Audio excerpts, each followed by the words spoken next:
Close your eyes. Imagine you are traveling far beyond the reach of any modern city, moving upward, climbing higher than the clouds until the air grows crisp, thin, and remarkably still. You have arrived at the high altitude plateaus of the Pamir Mountains in the year 1760. The wind here is a traveler of ancient paths, a howling, restless spirit that sweeps across jagged frozen peaks and vast empty valleys, but you are not out there in the biting cold. You are here, stepping through the thick felted flap of a circular yurt, a sanctuary woven from the very wool of the flocks that roam these heights. As the heavy flap falls shut behind you, the world's roar vanishes. The silence that follows is not empty. It is a soft, warm embrace. Take a deep breath. The air inside is still and perfectly tempered. It carries the rich, comforting scent of raw lanolin, the gentle, earthy aroma of smoldering dung in the central iron stove, and the faint, sweet trace of hot milk tea bubbling in a copper pot. You are in a round wooden latch room, a cozy capsule of life anchored against the vast, indifferent wilderness. The walls, layered with thick, hand-beaten felt, act as a fortress. Outside, the world is a monochromatic study of ice and stone. Inside is a glowing amber-lit heaven of deep oranges, dusty indigos, and rich crimson. In the center of this circular space, an artisan sits before a sturdy, upright wooden loom. The fire in the hearth sends a steady, radiant pulse of heat throughout the room, softening the tension in your shoulders, slowing your heartbeat to match the rhythm of the space. There is no urgency here. There is only the long, slow, hypnotic dance of creation. The artisan reaches out, their fingers moving with a grace born of decades of repetition. They pick up a strand of deep sky-toned indigo wool, then a vibrant earthen red. With a gentle, precise motion, they loop the yarn around the strong, taut cotton threads that form the skeleton of the rug. Listen to the sound, snap. A small piece of wool is tied, snap. Another follows. The sound is delicate, a soft, rhythmic clicking that feels like the ticking of a clock that measures not seconds but peace. Then comes the sound that truly anchors this place, the heavy, solid thud of a metal comb striking the wool, packing the knots down against the frame. It is a slow, steady heartbeat, a rhythmic thud that echoes the calm of a steady life. It is the sound of safety. It is the sound of domestic permanence in a landscape that shifts with every winter storm. As you listen, you realize that the harshness of the Pamirs cannot touch you here. The cold that claws at the exterior felt is thwarted by the density of the weave, by the thickness of the insulation, and by the sheer, stubborn warmth of this firelit home. The artisan does not look up. They are in a flow state, a meditative trance where the rug becomes a physical manifestation of their patience. Each knot is a prayer for warmth, a promise of durability, a commitment to the family who will sleep upon this rug during the long star-dusted winter nights. The heat from the stove radiates against your skin, a golden heavy warmth that invites your limbs to grow heavy. You are nestled in the center of a world that is perfectly protected, perfectly warm, and entirely peaceful. There is nothing to do but listen to the rhythm of the loom. The outside world, the frozen scree, the thin air, the lonely summits is a memory you have left behind. Here there is only the scent of wool, the soft heat of the hearth, and the persistent, comforting, rhythmic pulse of the knots being packed home. Snap, thud, snap. The world is small, the world is safe, and you are entirely at rest. Let your breathing align with the loom. Inhale the scent of the hearth. Exhale the stresses of the day. You are tucked away in the highest mountains, in the warmest corner of the world, and there is nothing to do but drift away into the steady, repetitive heartbeat of this ancient wool-spun sanctuary. Feel the weight of the felt, the stability of the wood, and the quiet dignity of the work. You are secure, you are calm, you are home. The rhythm continues, steady and unchanging, as the artisan moves their hands across the width of the loom. Each movement is a testament to the passage of time in 1760. In this high altitude sanctuary, time is not tracked by the sun's position, but by the length of the warp and the density of the wool. The process of knotting a rug is an act of deep, deliberate endurance.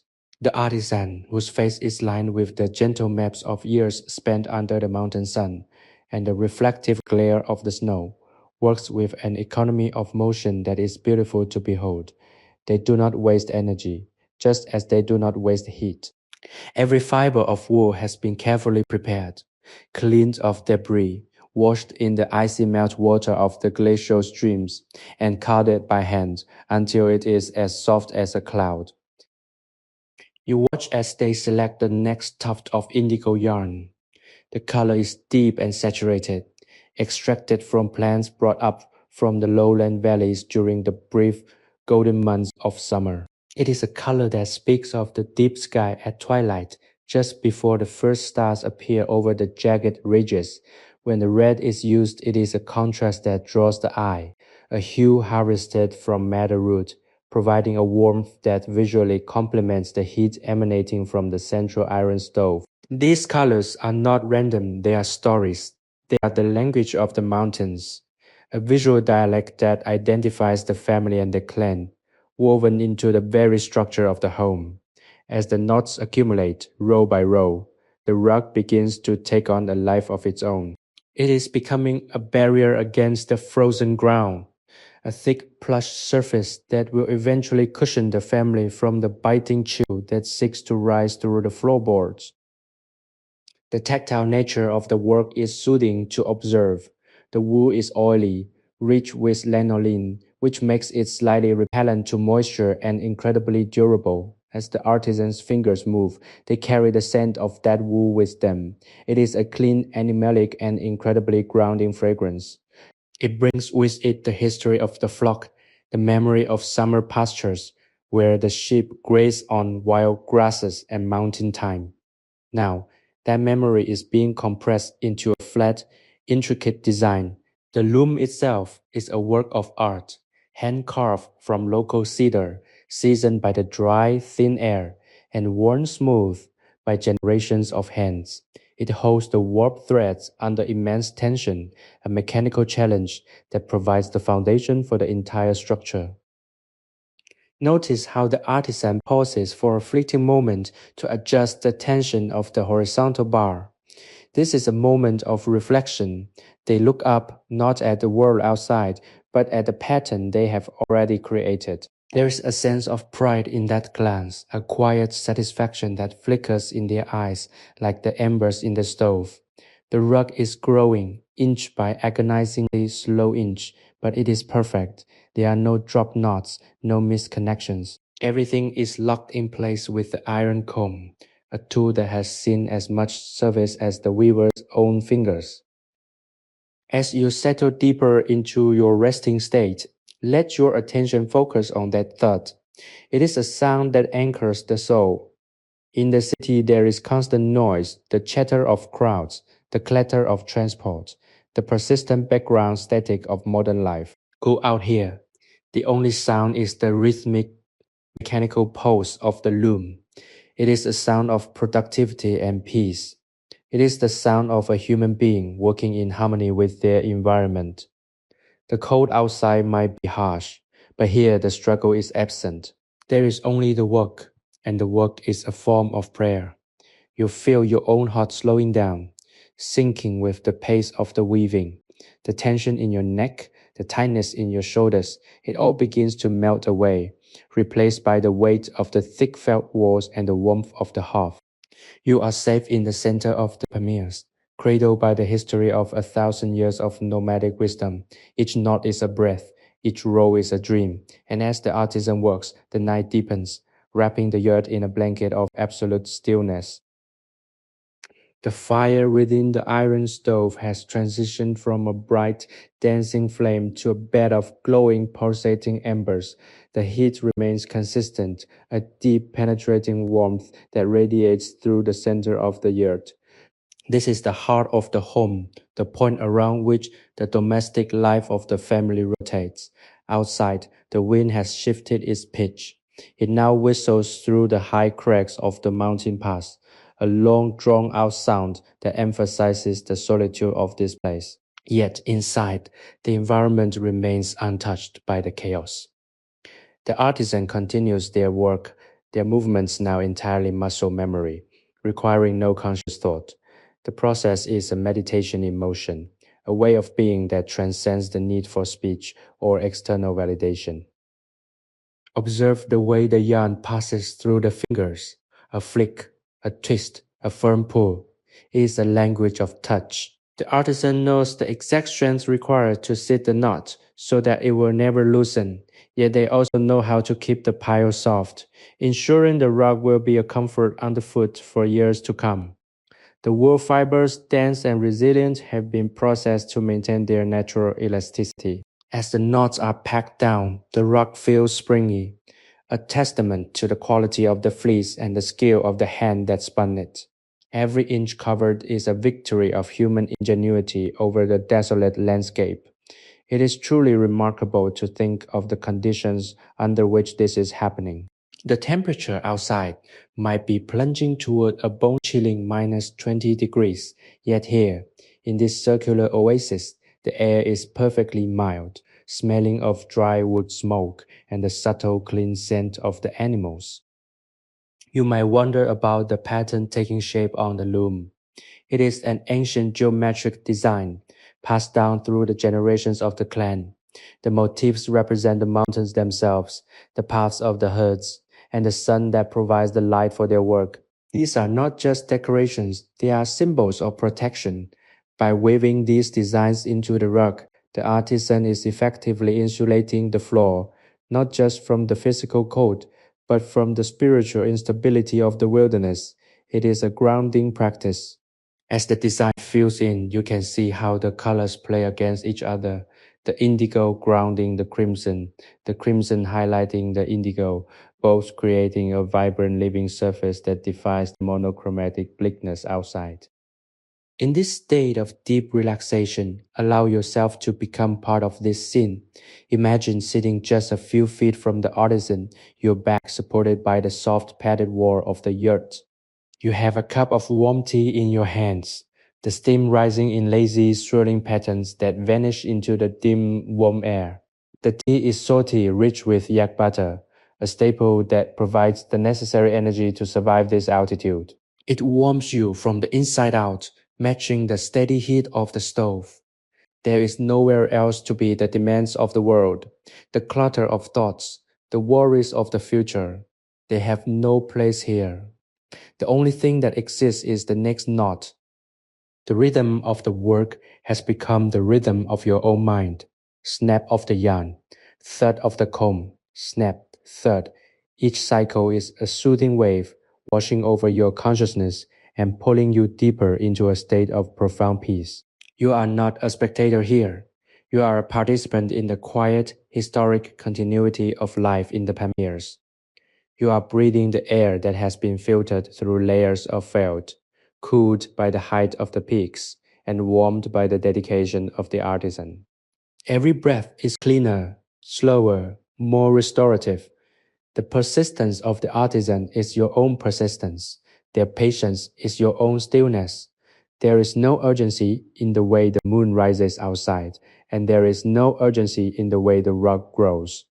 Time is simply a backdrop to the work. And as you watch your eyes grow heavy, drawn to the flickering embers of the stove, content in the knowledge that you are tucked away in the most secure, warm, and peaceful place on the entire planet. The wind can scream, the snow can pile, but here the knot is tied, the row is finished, and all is well. The stillness inside the yurt deepens as the night progresses. Outside, the atmosphere is thin and crystalline, the stars hanging like frozen diamonds against an abyss of infinite velvet. The extreme altitude of the Pamir Mountains makes the sky feel deceptively close, as if you could reach up through the central roof ring, the tonneau, and pluck a constellation from the dark. But you have no desire to reach for anything. Your focus remains locked within the warm, circular embrace of this felted sanctuary. The artisan has reached a rhythmic plateau, their hands moving with the precision of a clockwork mechanism. They have moved from the border of the rug into the more complex central motifs of the design. These intricate patterns require a different level of concentration, a shift in the mental landscape of the weaver. Yet the pace does not quicken. If anything, it slows, becoming more deliberate, more meditative. There is a profound beauty in this lack of speed, in a world that often demands instantaneous results. This scene in 1760 serves as a reminder that the most durable and meaningful things are those created with time and patience. The wool, vibrant and saturated, is not just being knotted, it is being infused with intention. Each knot holds the weight of the weaver's history, their connection to the land, and their love for those who will share this space. As the iron comb strikes the warp, you can almost hear the history of the mountains within the sound. It is a dull, satisfying thud, a vibration that travels through the floor and resonates in your own chest. It is a heartbeat, solid and reassuring. The air remains heavy with the scent of the hearth, a mix of animal fat, dried grass, and the faint, lingering sweetness of milk tea. These are the smells of life in its most elemental form. You feel a profound sense of security. The felt walls, thick and layered, have been treated with such care that they form a barrier no wind can penetrate.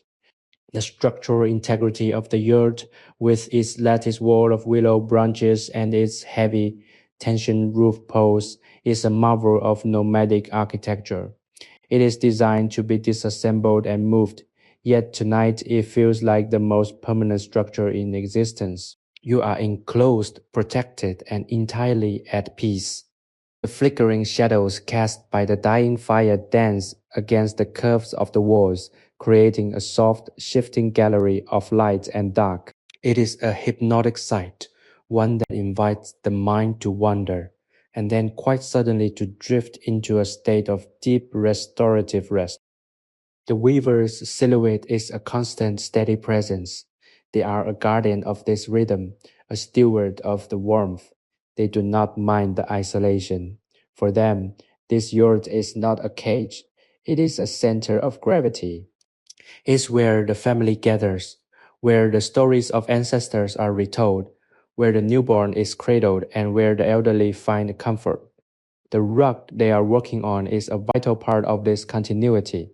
It will serve as a barrier against the cold floor, a soft place for children to play, and a cushion for the weary.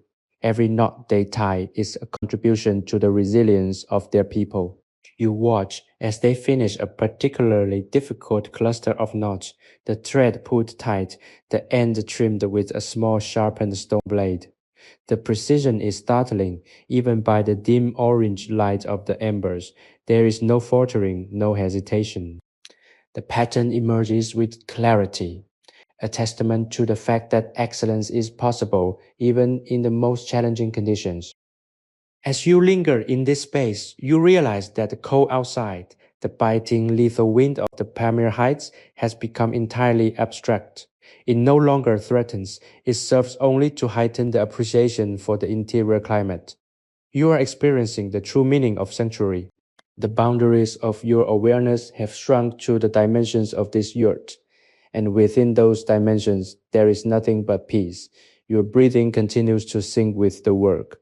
The snap of the yarn is the signal for a gentle rhythmic release of tension. The thud of the comb is the signal for the grounding of your body into the warmth of the floor.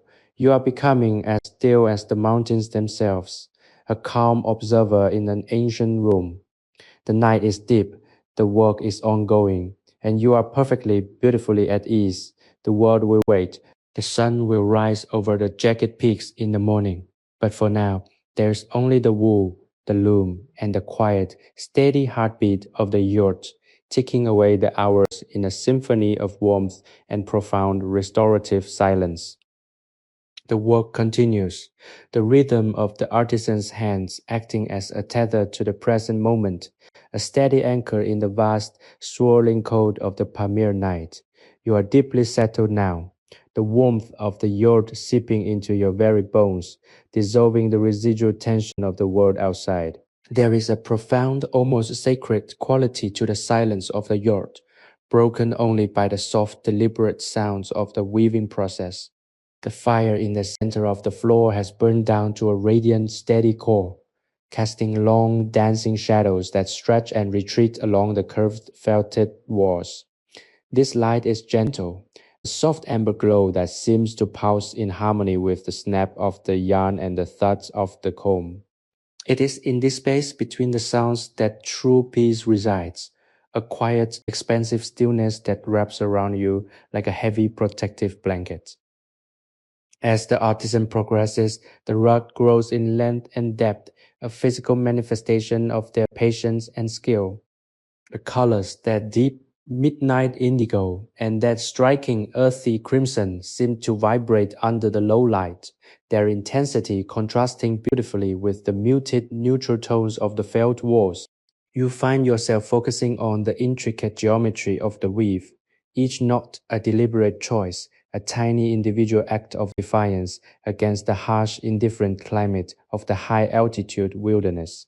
The artisan does not rush. They know that in this environment, precision is the key to longevity.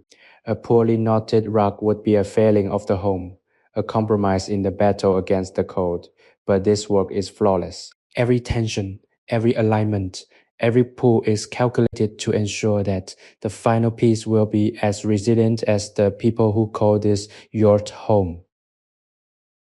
You are witnessing a craft that has been refined over centuries, a silent tradition passed down through countless winters. There is a sense of timelessness here, a feeling that this scene could have occurred 500 years ago or could occur 500 years from now, and it would remain the same in its essential spirit. The yurt is a vessel of continuity, a circular reminder that life, even in the most extreme conditions, can be lived with grace, comfort, and purpose. As you listen to the rhythmic heartbeat of the loom, you feel your own thoughts beginning to drift, losing their sharp edges, softening into the quietude of the room. You are not required to do anything. You are not expected to be anywhere else. You are simply here, a silent guest in a sanctuary built of wool, wood, and sheer unwavering human determination. The smell of the room, the lanolin, the wood smoke, the faint salty tea has become the background music of your mind. It is a grounding scent, one that signals safety and replenishment. Every breath you take is deep and slow, drawing in the warmth, exhaling the fatigue of your long imaginary climb. The artisan pauses again, briefly wiping their brow with the back of a weathered hand. They look toward the roof ring where the night sky is now a deep, impenetrable black, punctuated by the sharp cold light of stars that feel close enough to touch. They take a sip of the warm, buttery tea, then return to the loom with a quiet, renewed focus. This simple human sequence, work, pause, reflection, return, is the secret to their endurance. It is a rhythm that you too can adopt, letting go of the need for speed and embracing the beauty of the slow, methodical process. As you lean back against the padded wall, feeling the absolute security of this sheltered space, you might feel a lingering curiosity about the stories this rug will hold in the years to come. Who will sleep upon it during the coldest nights of the next decade? Whose feet will tread upon its surface? Whose dreams will be cradled by its warmth? It is a legacy in the making, a tangible expression of care. And as you sink further into this state of deep relaxation, consider the journey you have taken to reach this point, from the freezing windswept slopes to this glowing amber-lit interior.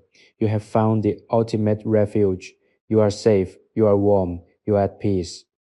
If you find yourself enjoying this journey into the heart of the Pamir Mountains and wish to explore more tales of history, tranquility, and the timeless human experience, remember that Sleepy History with Theodore is here for you. We invite you to join us on our next excursion into the past, where we continue to weave together the stories of those who lived before us, finding in their endurance a source of quiet inspiration and profound rest. Until our next session, let the rhythm of the loom be the pulse that guides you into a deep, restorative sleep. The night is fully established now, the world outside the yurt, having completely vanished into the vast freezing shadow of the Pamir peaks. Inside, the atmosphere is heavy with the richness of the hearth, a comforting weight that presses gently against your eyelids. The artisan's work continues, a steady, unbreakable cadence that feels like the very pulse of the mountain. You notice how the rock has grown, the pattern now sprawling across the loom like an unfolding map of a familiar land. The indigo and red threads interwoven with the sturdy natural cotton create a landscape that is both beautiful and functional. It is a work of art, yes, but it is also a wall of protection, a soft shield against the frozen earth that waits hungrily beneath the yurt's floor. Every knot is a barrier, a deliberate obstruction to the cold. You watch the artisan's fingers, now moving with a grace that seems almost fluid, dancing across the threads with a certainty that only decades of practice could forge. There is a quiet majesty in this isolation. To be here, in the heart of 1760, is to experience a world that is fundamentally different from the frantic pace of the modern era. Go out here. There is no noise to distract, no light to pollute the darkness, no expectation to be anything other than exactly where you are. The yurt is a perfect capsule, a circular world designed for the singular purpose of sustaining life in a place where life is not meant to be sustained. It is a testament to the ingenuity of the nomad, to the resilience of the human spirit, and to the power of tradition. You feel your own consciousness shifting, aligning with the slow, deliberate pace of the room. The urgency of your day, the lingering questions of your life, the subtle stresses that cling to your mind, all of these are being slowly, methodically unknotted by the very rhythm of the loom. The fire is now a deep, glowing bed of red, casting a warm, flickering light that highlights the texture of the wool. You can see the slight, uneven variations in the hand-spun yarn, the tiny imperfections that give the rug its soul. It is not mass-produced, not uniform in the way modern textiles are. It is living, breathing, and deeply individual. As the iron comb strikes the knots, the sound vibrates through the floorboards, a low, grounding hum that seems to travel directly into your own heart. It is the sound of home. It is the sound of safety. As you listen, your muscles begin to let go. One by one, your legs, which felt the chill of the mountain climb, are now bathed in the radiant heat of the stove. Your hands, which were clenched against the cold, now rest open and relaxed. You are becoming a part of the stillness, a feature of the room, just as stable and secure as the lattice walls themselves. You might wonder if the artisan ever tires, or if the rhythm is so ingrained that they have moved beyond the concept of fatigue. They move with a steady, unhurried precision that suggests a deep inner harmony. They are not fighting the work, they are flowing with it. They understand that the work will be finished when it is finished, and not a moment before. This is the wisdom of the mountains. Nature does not hurry, yet everything is accomplished. You are learning this lesson now, feeling the resistance to time dissolve within you. The night may be long and the mountains may be harsh, but here there is only the warmth, the scent of the wool, and the quiet hypnotic ticking of the loom. The world is reduced to its most essential elements, and in that reduction you find a profound crystalline clarity. As you drift deeper into this state of restful observation, you find yourself dwelling on the history of this place. It is a history written not in books or monuments, but in the fiber of the rocks, the curve of the yurt, and the daily rituals of the people who survive and thrive in these extreme heights. It is a history of endurance, of community, of a quiet, stubborn love for life. You are a witness to this history now, a silent participant in the ancient practice of making a home in the wilderness. It is a privilege, a moment of profound calm that stays with you long after the fire has dimmed. Sleepy History with Theodore is a sleep history storytelling platform created for entertainment, inspiration, education, and the promotion of positive emotional values. We hope that as you journey through these memories of the past, you feel the weight of your day lift, replaced by the peace and comfort of a world that is, above all else, safe and warm. The deep velvet silence of the high altitude night continues to envelop the yurt, acting as a soothing balm to your senses.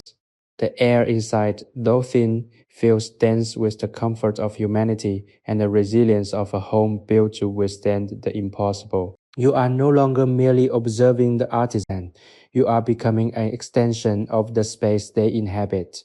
The rhythmic snap of the yarn being looped around the warp has become the only clock you recognize. It's a slow, languid beat, a sound that stretches and relaxes, allowing the mind to detach from the frantic linear progression of ordinary time. Here, time is circular, much like the yard itself, returning always to the center, to the heat, to the hearth.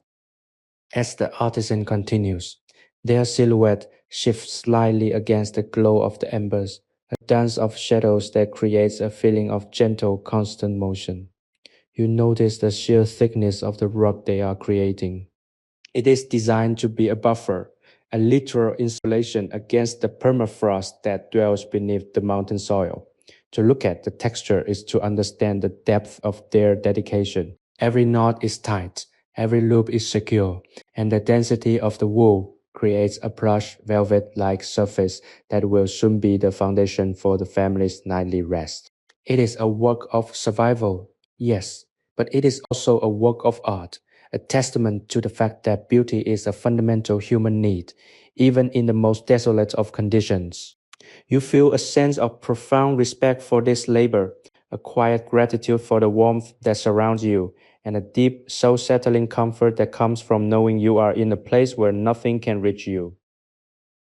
The scent of the room remains a constant, grounding anchor.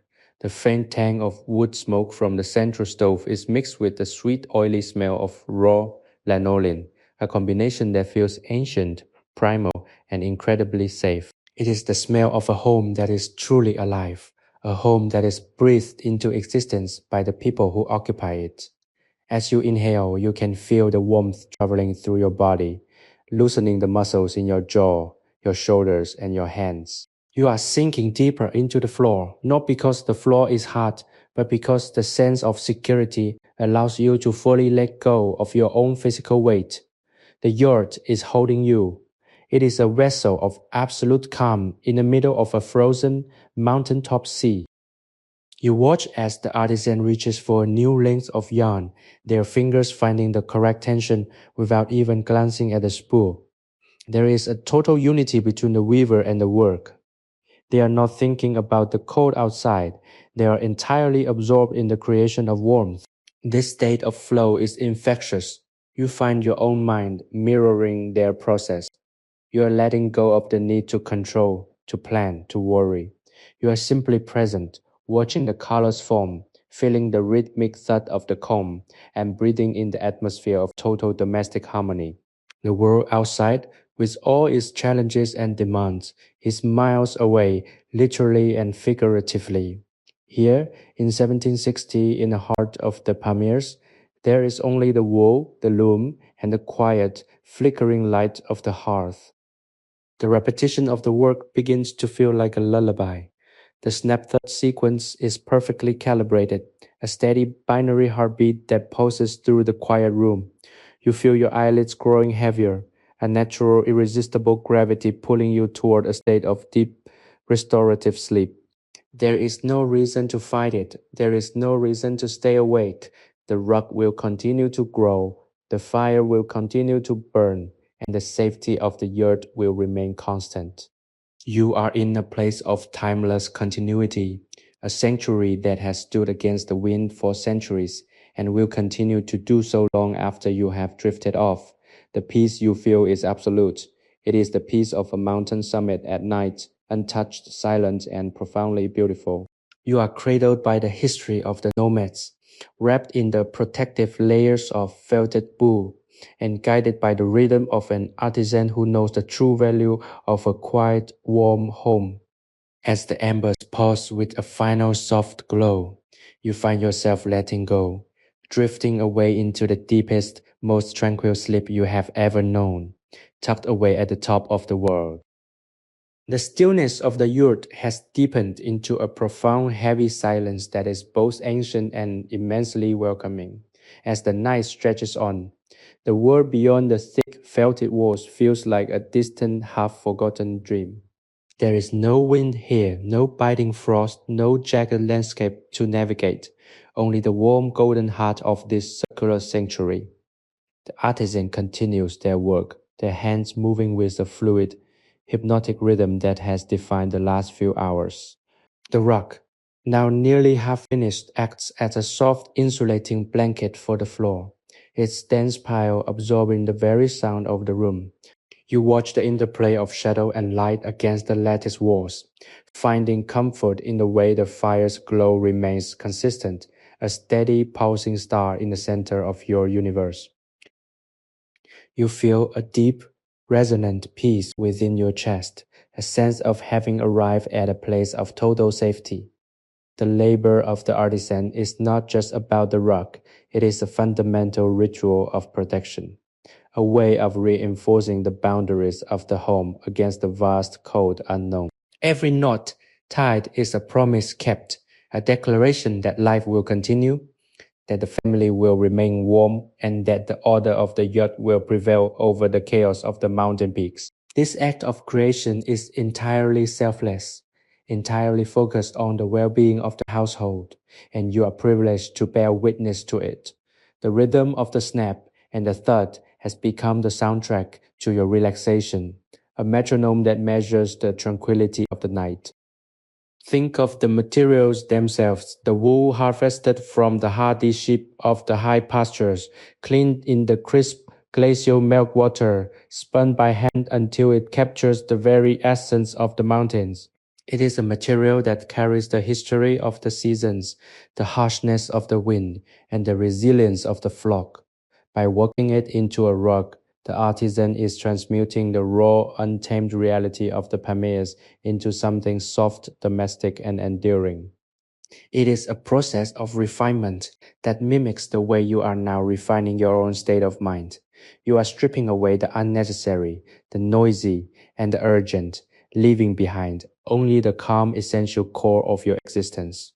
You are becoming as grounded as the heavy wooden loom, as steady as the iron hearth, and as quiet as the sleeping mountains. The warmth is pervasive now, a gentle, all-encompassing heat that radiates from the floor up through the air and into your very skin. You are cradled by the space, held by the weight of the felt, and comforted by the scent of the hearth. There is no need for movement. There is no need for thought. The world outside, the year 1760, the vast towering summits, they are all just aspects of a reality that you have transcended. You are in the eye of the storm, the center of the world, where the only thing that matters is the steady rhythmic pulse of the creation taking place before your eyes. The artisan does not look up, but their shoulders are relaxed. Their breathing is slow, and they possess a quiet, focused joy that is reflected in the vibrant colors of the indigo and crimson yarn. As you drift further into this state of deep rest, notice how the very air seems to hum with a gentle protective energy. The yurt is more than a shelter, it is a manifestation of human care. It is where stories are told, where laughter is shared, where the cold is defied, and where finally there is rest.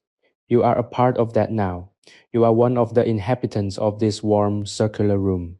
You are resting under the protection of the ancestors who designed this way of life, and you are supported by the craftsmanship of those who continue it. The final heavy thud of the comb against the warp echoes in the silence like a closing door, a signal that the day's labor is done and that peace has finally taken hold. As your consciousness ebbs and flows like the tides of a calm sea, remember the comfort of this place. Sleepy History with Theodore combines the power of AI to reimagine fictional historical tales, bringing peace, relaxation, and positive emotional values to our listeners. May this rhythmic ancient piece accompany you into your deepest, most restorative sleep, leaving you refreshed, secure, and entirely at ease. The embers in the central stove have now settled into a deep glowing ruby red, providing a light that is softer than ever, a dim luminescence that barely touches the edges of the yurt. The silence has become absolute, a thick velvet curtain drawn across the world, leaving you in this private, circular sphere of warmth. The weaver, a figure of calm authority, has continued the work without fail. The rug is nearly complete now, a sprawling, intricate tapestry of indigo nights and crimson dawns. The weight of the completed section is tangible, a thick, dense barrier against the cold that persists just beyond the felt walls. You can feel the change in the room's atmosphere as the rug nears its end. The air feels heavier, more secure, as if the very presence of this finished work provides an added layer of insulation for the home. You are floating in a state of semi-consciousness, a place where the edges of your thoughts blur into the soft textured wool of the rug. Every time the weaver pulls the yarn through, you feel a gentle tug on your own focus, pulling you deeper into the quiet. There is no anxiety here, no sense of rushing toward a deadline, no concern for the harshness of the altitude. You are perfectly placed. The yurt is a masterclass in survival, a testament to the fact that with the right materials and the right intention, one can create a paradise in the most inhospitable of landscapes. The simplicity of the structure is its greatest strength. A circle is the most efficient shape for distributing the pressure of the wind, and the felted wool is the most efficient material for retaining the heat of the fire. Everything here has a purpose, and everything here is in its rightful place. The rhythm of the work has become a part of your own physiology. You find that you are no longer watching the weaver, you are anticipating the snap and the thud. Your own breath is slow, deep, and perfectly aligned with the weaver's movements. When the comb strikes, you feel a vibration in the floor that settles into your bones, a sensation of being anchored to the earth despite the high altitude of the mountain. You are not just resting, you are being restored. This space is a recharge, a place to shed the burdens of your life and return to a simpler, more essential state of being. The scent of the lanolin, once sharp, has softened into a sweet, familiar perfume that signals safety. The smell of the smoke, once pungent, has mellowed into an earthy, comforting aroma that reminds you of the hearth and the home.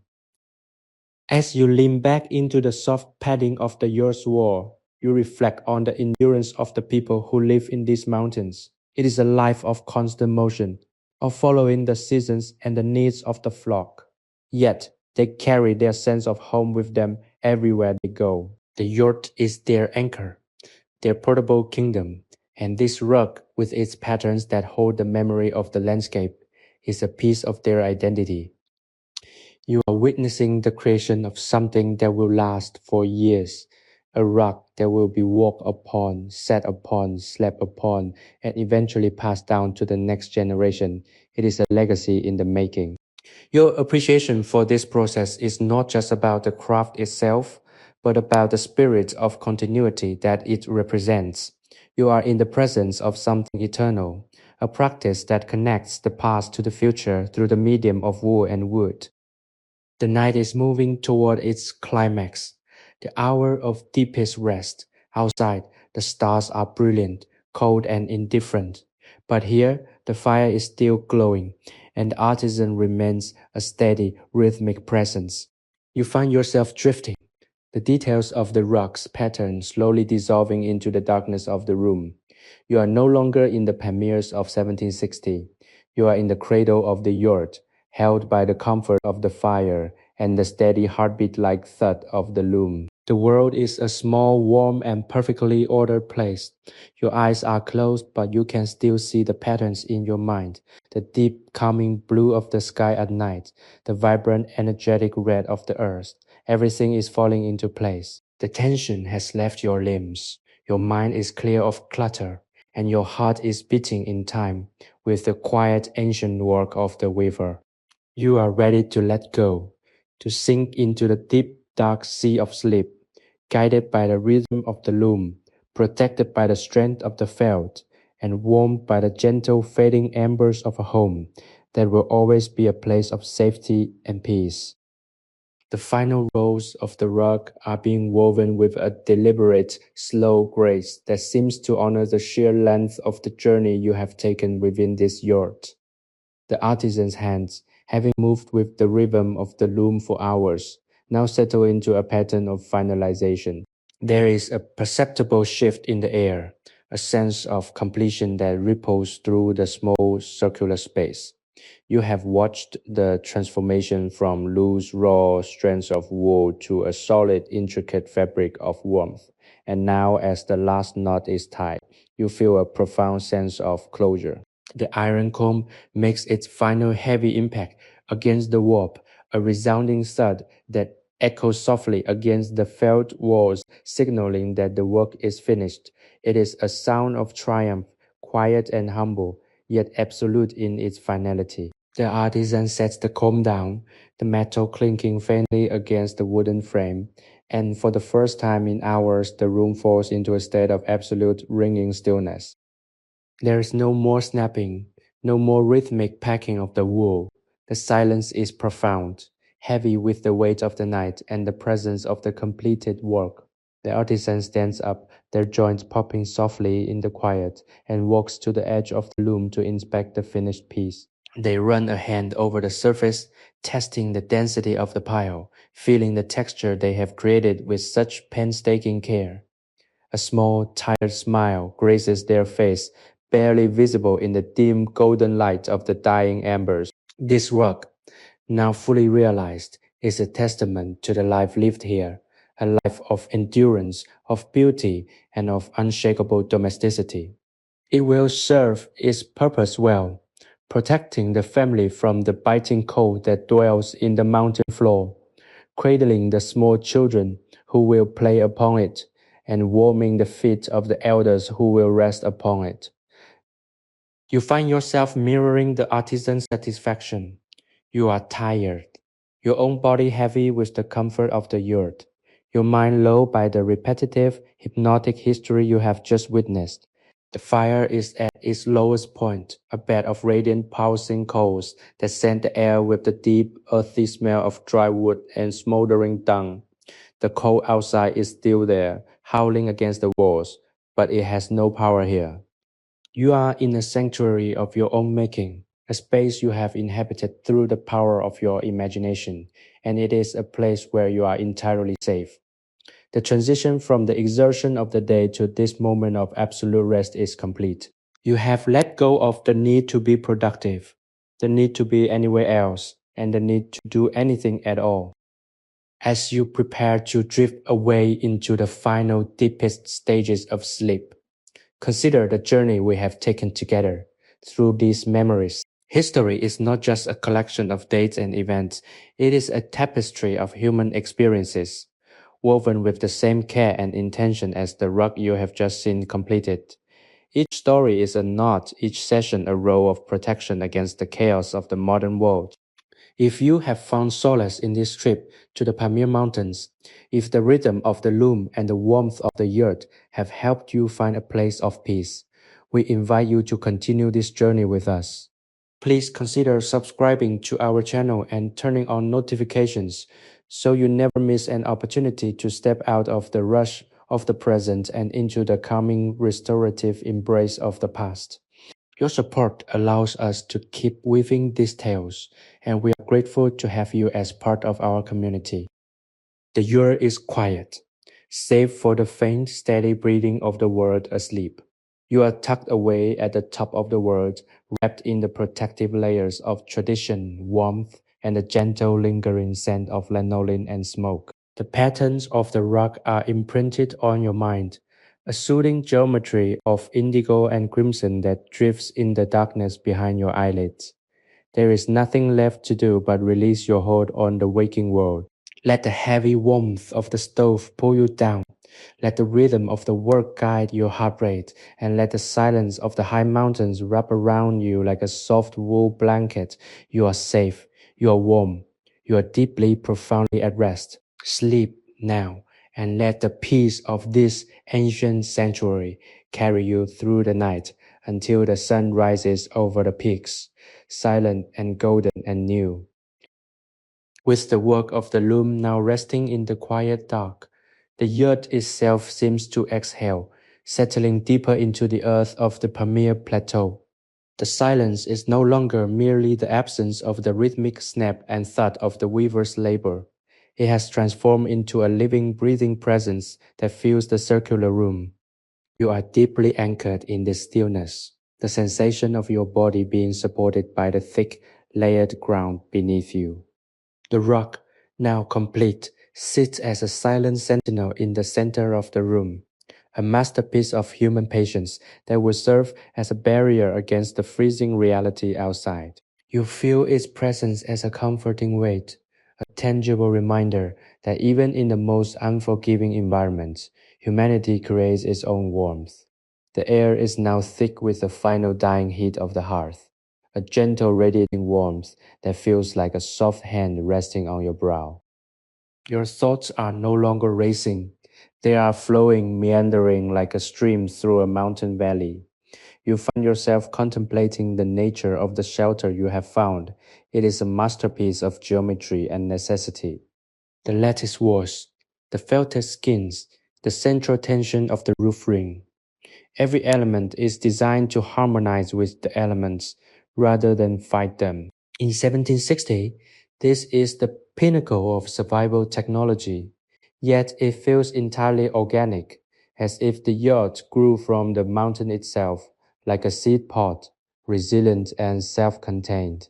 You are in the heart of this seed, protected from the howling gales that rake the exterior of the tent, shielded from the biting cold that turns the stones into ice.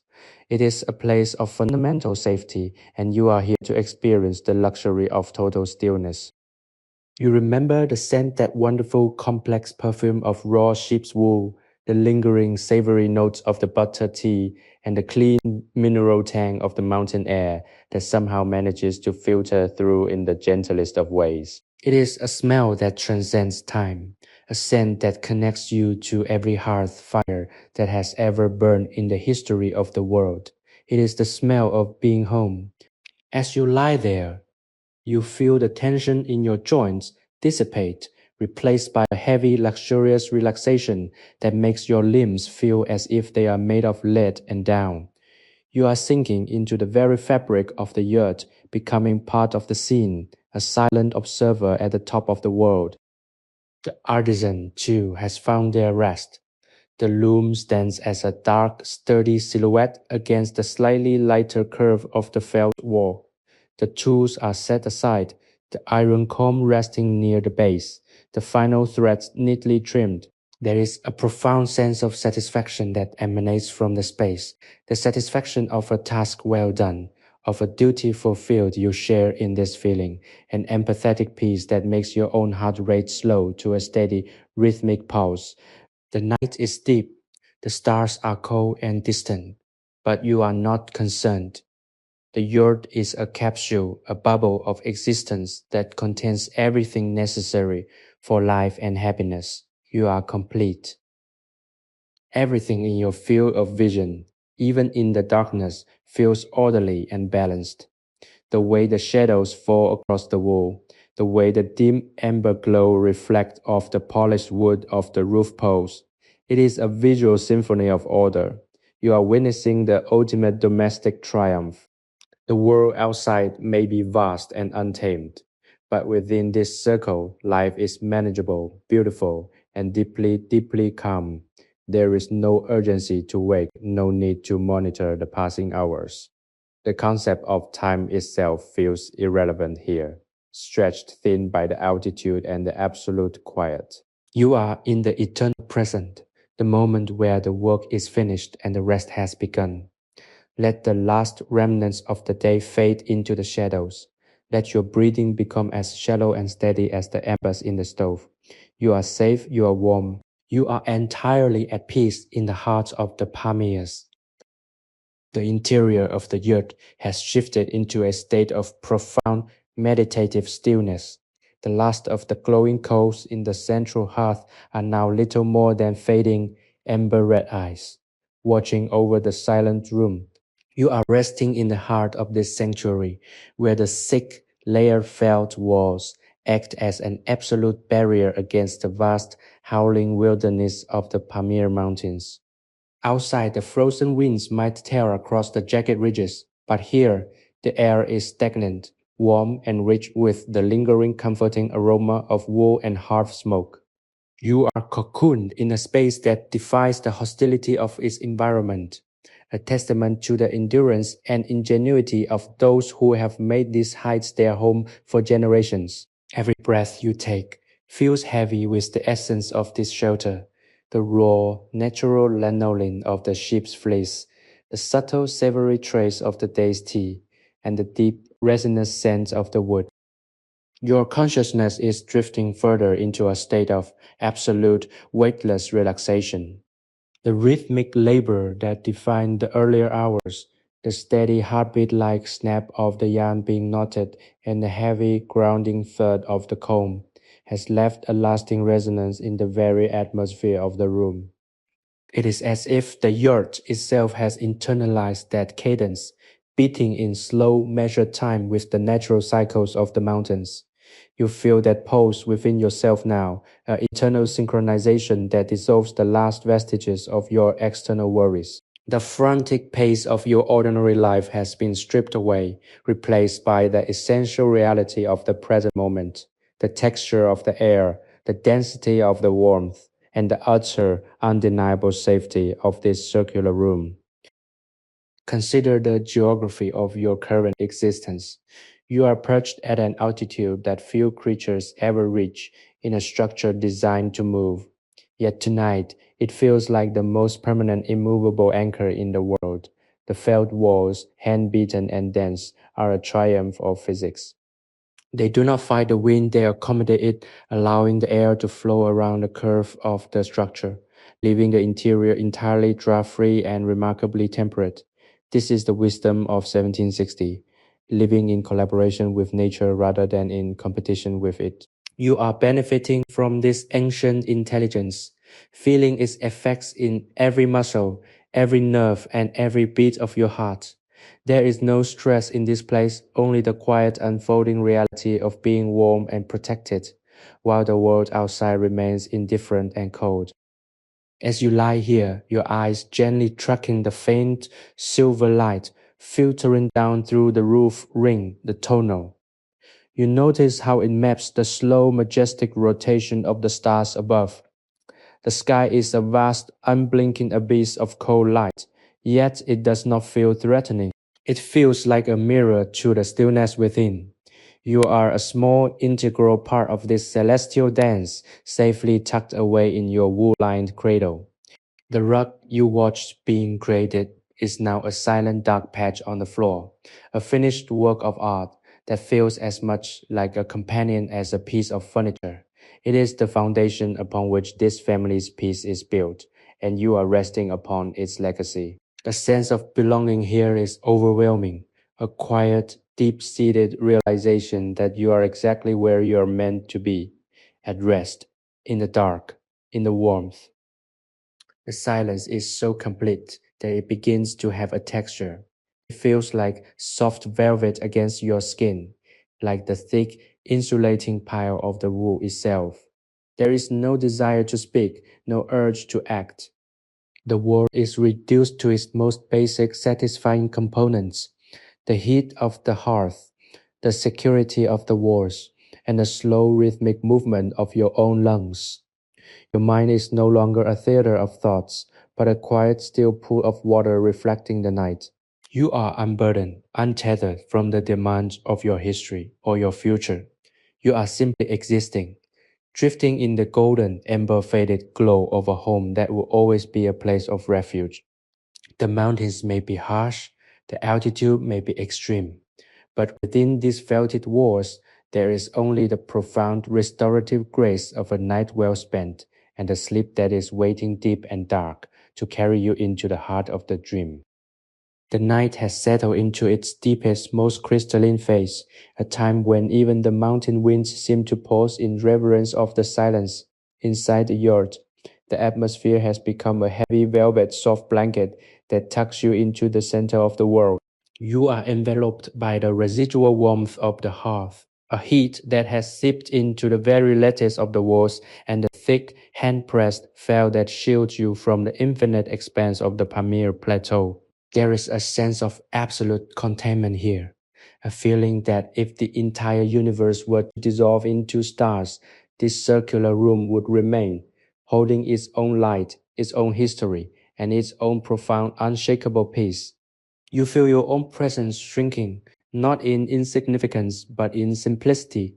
You are merely a traveler resting in the heart of a sanctuary, a witness to the timeless rhythm of survival. The artisan's work, that exquisite, knot by knot manifestation of patience, remains as a physical anchor in the room. Even in the darkness, you can feel the presence of the rug, a thick, resilient barrier against the cold earth, an island of comfort in a sea of stone and ice. It represents more than just a floor covering. It is a manifestation of the family's resilience. To be here, resting upon the foundations of such craft, is to be reminded that the most enduring things in life are those that are built by hand, with intent, and with a heart focused on the care of others. You feel this intent radiating from the very wool fibers, a subtle, grounding vibration that resonates with your own, slowing your heart rate to match the quiet, ancient pulse of the earth. Every shadow in the room is a friend. Every flicker of light, however faint, is a promise of warmth. Think of the journey you have taken to reach this moment, the ascent through the thin, biting air, the transition from the chaotic, freezing exterior to this ordered, glowing interior. You have crossed a threshold not just into a room, but into a different way of being. In the modern world, we are conditioned to constantly look forward, to anticipate the next moment, to worry about the next obstacle. Here, that impulse is rendered useless. There is nothing to do but exist in the glow of the embers. There is no future to build that isn't already being built by the steady, careful hand of the weaver, and no past that isn't already woven into the history of the clan. You are finally truly in the present. You are unburdened, a state of being that is as rare as it is precious. As you lean back, letting your body fully surrender to the floor, you realize how much energy you have been carrying without even knowing it. The phantom tension of a world that never sleeps. You are shedding that tension now, like a winter coat that is no longer needed. The yurt is performing its function perfectly. It is an exoskeleton of safety. You are safe from the elements, safe from the demands of time, and safe from the intrusion of the world outside. The scent of the lanolin and the wood smoke is your lullaby, a complex, animal, earthy aroma that speaks to the deepest, most primal parts of your brain, telling you that you are protected, you are fed, and you are sheltered. This is the definition of home, stripped of all its modern complexities and reduced to its essential beating heart. Your breathing has become a slow, rhythmic tide. With each inhale, you draw in the warmth of the hearth. With each exhale, you release the last lingering fragments of your day.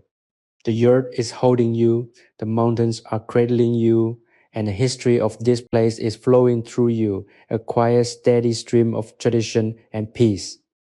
You feel your limbs growing heavier, sinking into the soft, comforting pile of the rug, your eyelids fluttering closed as the darkness of the room merges with the darkness of your own mind. There is no more need for analysis, no need for observation. There is only the sensation of being held in the palm of the earth, protected by the wisdom of the ages, and pulled toward the deep silent waters of sleep. You are drifting now, further and further away from the waking shore, guided by the heartbeat of the loom, into a night that is as deep as it is beautiful. The depths of the night has reached its peak, a moment of profound, crystalline silence that seems to stretch across the entire Pamir mountain range. Within the circular walls of the yurt, this silence is not empty, it is dense, comforting, and layered with the history of 1,000 nights just like this one. You are lying in the center of the space, feeling the gentle radiating warmth of the iron stove as it continues to hold the heat of the embers. The air is still, unmoving, and perfectly tempered. You are aware of the thickness of the felted wool walls, a barrier that is both physical and spiritual, sealing you into this heaven. Outside, the world is a landscape of frozen rock and jagged peaks, a place of extreme indifferent cold. But inside, you are in the heart of a flame, a small vibrant core of domestic survival that refuses to be diminished. Every breath you take is clean, filtered through the thick materials of the yurt, carrying the subtle, pleasant memory of wood smoke and dried grass. It is a grounding scent, one that anchors you to the earth and reminds you that you are part of a lineage of people who have found beauty and safety in the most demanding conditions. You feel your muscles fully releasing their hold, the subtle tightness of the day melting away until you are as soft and malleable as the wool on the loom.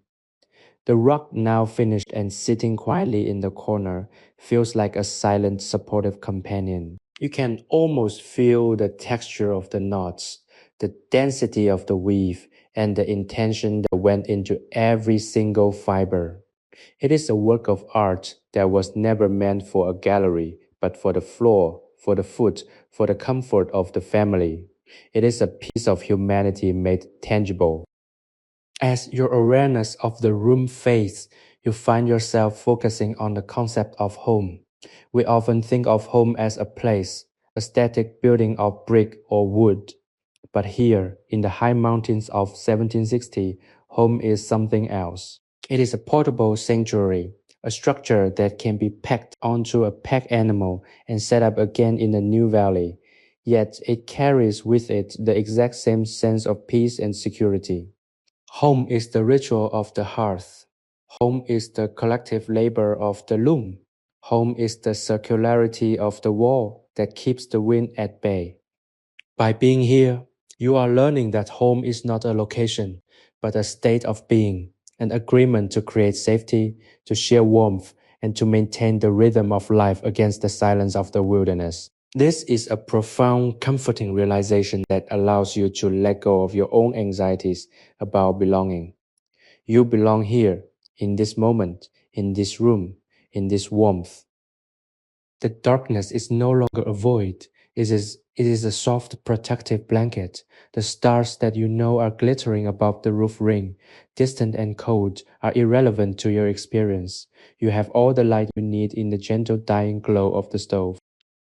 Your heartbeat has synchronized with the silence, creating a steady internal metronome that keeps you grounded in your own tranquility. You feel as though you are floating in the very center of the universe, perfectly balanced, perfectly quiet, and perfectly safe. There is no urgency to the night, no pressure to perform, and no expectation to change. You are in a state of grace, a moment of existence that is sufficient unto itself.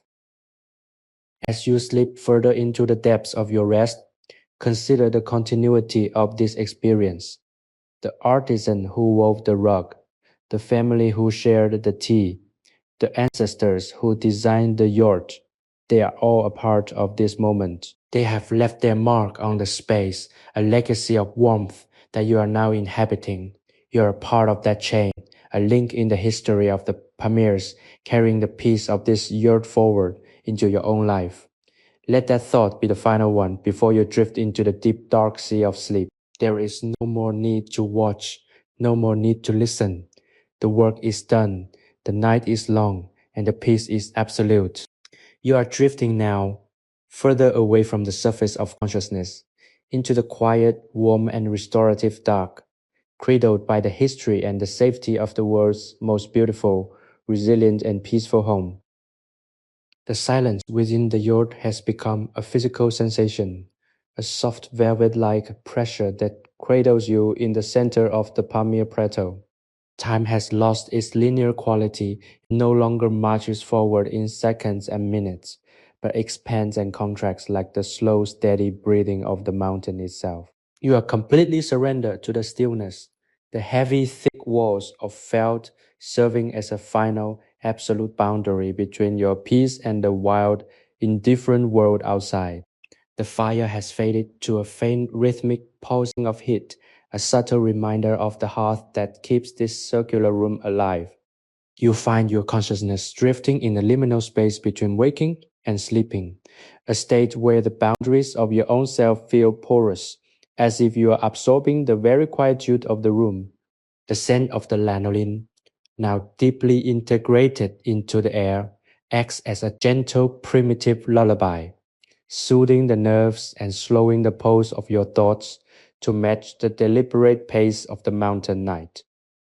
You are witnessing the true essence of rest, a state that is rarely found in the world below, where the demands of modern existence constantly clamor for attention. Go out here, there is only the fundamental requirement of survival, and that has been met with such grace and efficiency that it has transformed into a life of profound simplicity. The yurt is not just a tent, it is a philosophy of existence. By creating a circle, the inhabitants have eliminated the corners where anxiety can hide, creating a space where everything is accessible, everything is meaningful, and everything is centered around the fire. You are experiencing this philosophy firsthand, letting it reshape your internal landscape. The worries that you brought with you, the lists of things to do, the regrets of the past, the uncertainties of the future are dissolving in the warmth, turning into nothingness, leaving behind only the pure golden stillness of the hearth. Consider the resilience of the artisan who sat here all day, knotting the rock. Their work is done, their hands are at rest, but the energy of their labor remains, woven into the very structure of the rock that now cushions you. This is the beauty of a handmade life. Nothing is disposable, everything is invested with time, intention, and care. You are lying on a tapestry of human history, a tangible expression of protection that has been crafted to endure the brutal cold of the Pamirs. To rest here is to be supported by the strength of a tradition that has survived for centuries. This is a profound, comforting thought that allows you to let go of your own need for control. You don't have to carry the world, you only have to be present in this room. You are safe, you are held. You are supported by the collective wisdom of a people who know how to thrive in the face of the impossible. As you lean back, feeling the solid, circular embrace of the yurt, you realize that you have reached a depth of relaxation that is entirely new. Your breathing is no longer something you do. It is something that happens, an automatic rhythmic tide that washes over you. You are in perfect harmony with the space, a silent, unmoving part of the interior landscape. The shadows cast by the roof posts are long and graceful, reaching down toward the center of the floor like the fingers of a protective giant. The room is not dark. It is filled with a soft ambient indigo light that filters down from the sky, a color that mirrors the indigo of the wool on the loom. Everything is interconnected. The sky, the mountains, the yurt, the rock, and your own resting self. You are part of the vast, intricate weave of the world. And for this one beautiful, timeless night, you are exactly where you are meant to be. The stillness is now so profound that you can hear the settling of the materials, the soft creak of the willow lattice as it adjusts to the temperature, the faint dry rustle of the felt as it breathes. These are the sounds of a home that is alive. It is a comforting music, a low-frequency hum of existence that lulls you deeper into the darkness. There is no more need to observe, there is only the need to let go. You are drifting on a sea of quiet. the current pulling you gently away from the shores of the waking world. The fire is a final fading spark in the distance of your mind, a beacon that tells you that you are safe to sleep. You are surrendering to the void, to the peace, to the deep, dark beauty of the high altitude night. Sleep is waiting for you, a vast open expanse of stillness where you will be refreshed, where you will be renewed, and where you will find the strength to wake in a new world. The journey is over, the work is done, and the peace is yours to keep, forever tucked away in the memory of this warm mountaintop room. The deep, resonant silence of the Pamir night has settled into the very bones of the earth, creating a vacuum of peace that is absolute and unwavering. Inside the yurt, the atmosphere is thick with the essence of long-standing tradition, a tangible weight of comfort that presses gently against your skin. You are lying in a space where time has lost its meaning, a place where the movement of the stars above is the only clock that dictates the turning of the night. The hearth, now dormant, still emanates a faint, ghost-like warmth, a testament to the fire that once blazed there, sustaining life against the arctic chill of the high altitude. Every breath you take is a deliberate, slow engagement with this sanctuary, a way of signaling to your own nervous system that the struggle for survival is finished for the night. You are safe, you are warm, you are entirely enveloped by the quiet insulating power of the yurt. You find yourself contemplating the structural genius of this circular haven. The geometry of the yurt is not an accident, it is the culmination of generations of nomadic observation. It is a shape that refuses to be broken by the wind, a shape that centers the family, and a shape that optimizes the retention of heat. As you drift, your mind lingers on the lattice walls, the willow branches bent and tied to create a framework that is both flexible and strong. It is the perfect metaphor for human resilience, the ability to bend without breaking, to adapt without losing one's core. You are benefiting from this resilience tonight, feeling your own anxieties being folded into the soft felted layers of the walls, leaving you with nothing but a clear, expansive sense of rest. The world of the 1760s is vast and treacherous, but here it is reduced to the size of a room, and in that room you are the honored guest of the silence. The rug, now resting in the center of the floor, has become a symbol of the entire experience. It is the finished product of labor, a culmination of hours of rhythmic, focused attention. In its texture, you can feel the story of the wool, the history of the dye, and the persistence of the artisan. It is a grounding object, a piece of the world that has been transformed by human intent into a vessel of comfort.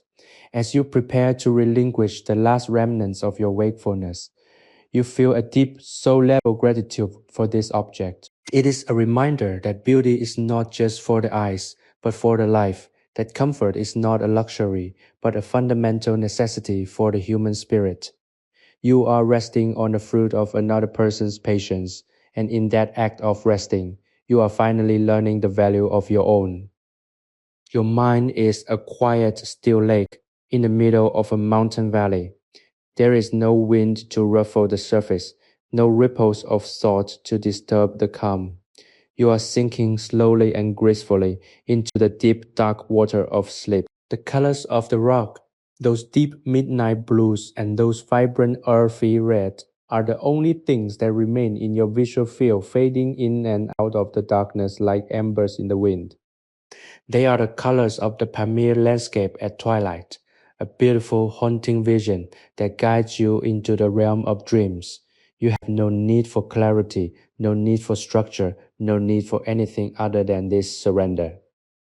The transition is seamless, a quiet letting go that feels like falling into the arms of a trusted friend.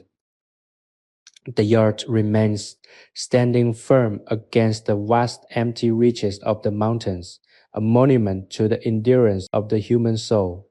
You are a part of that monument now, a secret inhabitant of its warm circular heart. As the last shreds of your awareness dissolve into the night, You feel a profound sense of completeness. There is nothing left to achieve, nothing left to worry about. The night is doing its work, the mountains are doing their work, the earth is doing its work. You are free to simply sleep, to dream, and to find the deep restorative healing that only a night in such a place can provide. The darkness is your protector, the silence is your guide, and the warmth is your resting place. Let the rhythm of the mountain night take you. Let the peace of the yurt anchor you. Let the sleep come deep, dark, and utterly kind, until the morning light touches the roof ring once again. The stillness is now absolute, a heavy and comforting presence that wraps around you like a cocoon of soft, dark velvet. The yurt, nestled deep within the craggy wind-whipped expanse of the Pamir Mountains, stands as a singular point of warmth and quiet in a vast frozen universe. You are lying in the very center of this circle, feeling the gentle radiating heat that still emanates from the floorboards, a lingering memory of the day's fire. Everything is perfectly in place.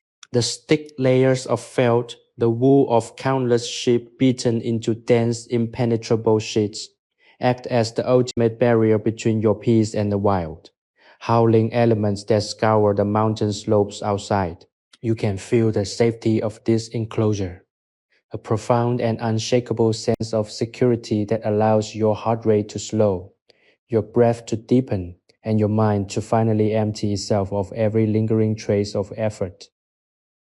Your body feels entirely weightless, as if it has been unburdened by the very air you are breathing. The thin, crisp air of the high altitude, while traditionally invigorating, has here been tempered and softened, enriched by the subtle, earthy perfume of the hearth. It is a scent that acts as a physical tether to the earth, a grounding, primal aroma that signals safety to your oldest, deepest instincts. You are not just resting, you are being restored at a cellular level. Your systems recalibrating to the slow, rhythmic pulse of the earth's interior. The labor of the day, the knotting of the rug, the stoking of the stove, the preparation of the tea has created a reservoir of calm that you are now drawing from, a deep pool of restorative energy that sustains you as you sink further into the darkness. Reflect on the geometry of your environment. You are in a perfect circle, the most natural and efficient shape in existence. There are no sharp angles to snag your thoughts, no corners where darkness can gather and fester into fear. Everything here is fluid, rounded and harmoniously arranged. The lattice walls, the central post, the roof ring, they are the bones of the yurt and they are aligned with the stars above. You are part of this alignment. As you lie here, you are not just a guest in a mountain hut. You are a participant in a cosmic arrangement, tucked away in the fold of a great mountain range, watched over by a silence that is as old as the peaks themselves. The cold outside is simply the backdrop that makes this warmth so intensely, so beautifully real.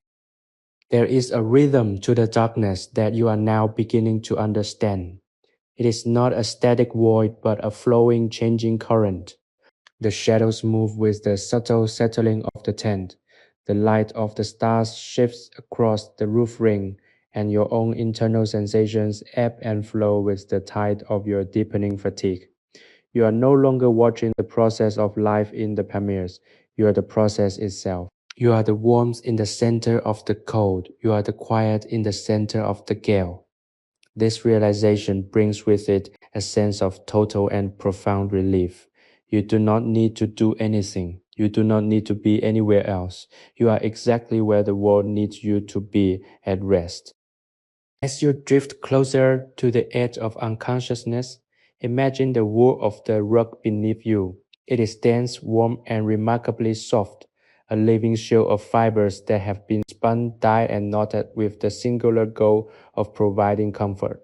That comfort is now your reality. It is a physical cushion that supports your every limb, a soft, resilient foundation that holds you up as you let go of everything else. The colors that rich deep indigo that mimics the midnight sky and that vibrant heartwarming red, are the last images your mind retains before it fully surrenders to the dark. They are beautiful, they are grounding, and they are yours. There is nothing left to hold on to. The night is yours to inhabit, the silence is yours to own, and the sleep that is coming is the deepest, most kind, and most restorative sleep you have ever known. Let the darkness take you, let the warmth hold you, and let the peace of the Pamir heights carry you into the dreamless quiet depths of the night. The night is now a heavy velvet draped sanctuary, where the silence has become so dense it feels almost tangible like a weightless shroud of peace. Inside the circular walls, you are deeply nestled in the heart of the Pamir Mountains, where the altitude holds the world in a pristine, thin air grip. The yurt is a marvel of ancient design, a resilient capsule of warmth that completely shuts out the howling, indifferent gale of the high altitude wilderness. You are experiencing a state of existence that is pure, simple, and profoundly secure. The fire has long since ceased to crackle, leaving only the soft, radiating memory of heat that lingers in the clay and the iron of the stove. Every element of this space, the thick hand-pressed felt, the sturdy, seasoned willow lattice, the intricately woven rug, is a deliberate act of protection. You feel this protection in every breath, a sense of safety that is so complete. It allows you to finally, fully let go of the external world. Your mind is a quiet, steady pool of reflection. The day's events, the methodical, rhythmic knotting of the indigo and crimson yarn, the steady thud of the comb, the communal warmth of the tea, have all coalesced into a singular, lasting impression of harmony. You are no longer watching these things, you are resting within the result of them. The rug beneath you is a testament to the fact that beauty is a vital necessity, a way to imprint human joy upon the stark, challenging face of the mountains. To lie here, feeling the plush dense pile beneath your limbs, is to be reminded that life is not just about endurance, but about the creation of comfort. It is a profound realization that washes over you, leaving you feeling lighter, more connected to the earth, and deeply grateful for this moment of total stillness. You notice how your breathing has become perfectly synchronized with the quiet of the room. It is a slow, rhythmic tide that requires no effort, an automatic return to the natural state of rest.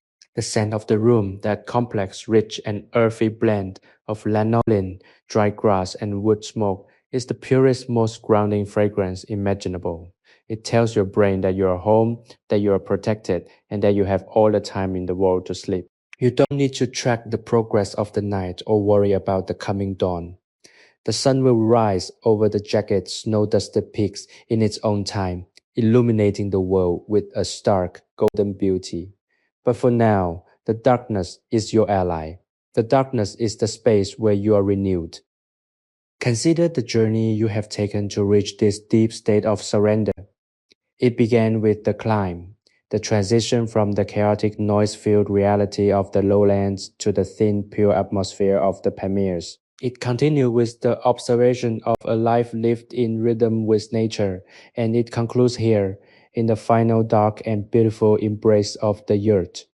You have traveled far to find this peace, and you have earned the rest that comes with it. If you have cherished this journey into the quiet, historical heart of the nomadic tradition, and if you wish to continue exploring these landscapes of deep rest and forgotten stories, we invite you to become a part of our community. Please consider subscribing to our channel and sharing your journey with us in the comments. Your support is the thread that allows us to keep weaving these stories, and we are honored to have you with us in the year tonight. The final remnants of your wakefulness are now fading, like the last soft rays of the sun behind the mountain range. You are sinking deeper and deeper into a sleep that is vast, dark, and wonderfully still. The yurt stands firm, a circular fortress of wool and tradition, holding you safe as you cross the threshold into the realm of dreams. Everything is exactly as it should be. The mountains are silent, the fire is out, the work is done, and you are finally at rest. You are sinking into the deep dark sea of your own potential, where you will be refreshed, where you will be restored, and where you will find the strength to face the new day when it finally arrives. Let the darkness take you, let the warmth hold you, and let the peace of the Pamirs be the last thing you know until the morning. The night has deepened into a singular infinite stretch of quiet, a time when the world feels as if it has paused its rotation just to allow you to rest. You are curled into the absolute center of the yurt, feeling the protective curve of the walls wrapping around you like the arms of an ancient guardian. The high altitude air is thin and crisp, but inside, the atmosphere remains perfectly, almost magically temperate. Every layer of felt, every pore of the frame, every stitch of the rug has been engineered by generations of experience to ensure that you are shielded from the biting, frozen reality that exists just a few inches beyond the threshold. You are in a sanctuary of human ingenuity, a place where the harshness of the Pamir Mountains is not conquered, but gently, respectfully kept at bay. It is a profound, soul settling feeling to realize that you are in a place where nothing can reach you, where the chaos of the outside world is filtered out, leaving only the purity of the present. You are acutely aware of the texture of your surroundings. The rug beneath you is the most significant element, its dense hand-knotted pile providing a soft, resilient foundation that makes the hard, frozen earth beneath the yurt seem like a distant, irrelevant memory. You can feel the pattern of the weave against your palms, a landscape of geometric knots that trace the history and the heart of the artisan who created it. It is a work of slow, deliberate life, a project that took days of quiet, focused energy. And now it's giving you back that same sense of quiet focus. You're resting on their patience. You're being supported by their dedication. This realization creates a sense of gratitude that is almost overwhelming, a soft, warm glow in your chest that makes it even easier to surrender to the comfort of the night. Think about the silence of this place. It is not the empty, ringing silence of a vacant house. It is a full, vibrant, and living silence. It is the silence of the mountains, a profound stillness that has existed for millions of years, indifferent to the lives of the people who pass through its passes, yet quietly welcoming to those who know how to live in harmony with it. You are one of those people tonight. You have stopped fighting the environment, stopped fighting the time, and stopped fighting the darkness. You have accepted the mountain's invitation to be still, and in doing so, you have unlocked the door to a level of rest that feels deep, ancient, and undeniably healing. You are floating on the surface of this silence, a tiny secure buoy in an ocean of mountain peace. The scent of the yurt is still your primary anchor. It is a complex, beautiful aroma. The lanolin of the sheep, the faint, lingering sweetness of the butter tea, and the deep, resinous smell of the wood that has been seasoned by years of hearth smoke. It is the smell of a life that is essential and focused, stripped of the excess and the noise that defines so much of the world beyond these peaks. You are breathing in this simplicity, and with every breath, you are becoming simpler too. The complex layers of your daily identity, the labels, the roles, the responsibilities are falling away like dead leaves, leaving behind the bare, honest core of who you are. You are just a human being in a warm room at the top of the world, and that is more than enough. As you slip further into the dark, let your awareness settle on the physical sensation of your own body being held by the earth. Feel the softness of the floor, the stillness of the air, and the gentle internal warmth of your own heartbeat. You are drifting on the edge of a deep, dark well of sleep, a place where all things are resolved and all questions are quieted. There is no need to hold on to the last flickering thoughts of the day. They are like fireflies that have reached the end of their flight, softly blinking out one by one. You are safe, you are warm, you are deeply at rest. Let the night carry you into the dreamless depths where you will be refreshed by the silence of the Pamirs and the strength of the tradition that holds you. The morning is far away, the stars are watching over the roof, and the world is exactly as it should be. The night has fully claimed the Pamir Plateau, turning the jagged, snow-dusted ridges into nothing more than soft, shadowy silhouettes against the vast, star-pricked tapestry of the sky. Inside the yurt, the darkness is complete, but it is not a heavy, oppressive thing. It is a soft, protective blanket that has settled over every corner of the circular room. You are resting in the very core of this shelter, feeling the extraordinary insulation of the felted walls. The wind, which likely rages against the mountain slopes in a frantic, freezing display of power, is rendered utterly silent by the ingenuity of this design. Here in the center, you are in a state of absolute suspended grace. You have become one with the stillness, your body completely given over to the support of the rug and the grounding stability of the earth beneath. The sense of time has completely evaporated. You are no longer in the 1760s, nor are you in the 21st century. You are simply in the eternal now of the mountains.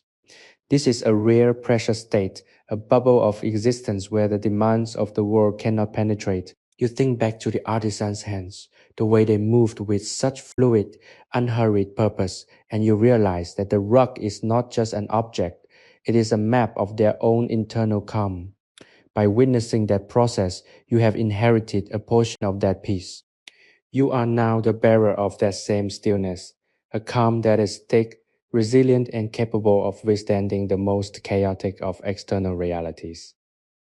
Every knot tied was a breath taken, and now those breaths have become the foundation of your own deep, restorative sleep.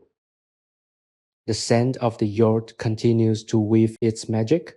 That mix of lanolin, dry mountain earth, and faint wispy traces of wood smoke is a scent that bypasses the rational mind and speaks directly to the soul.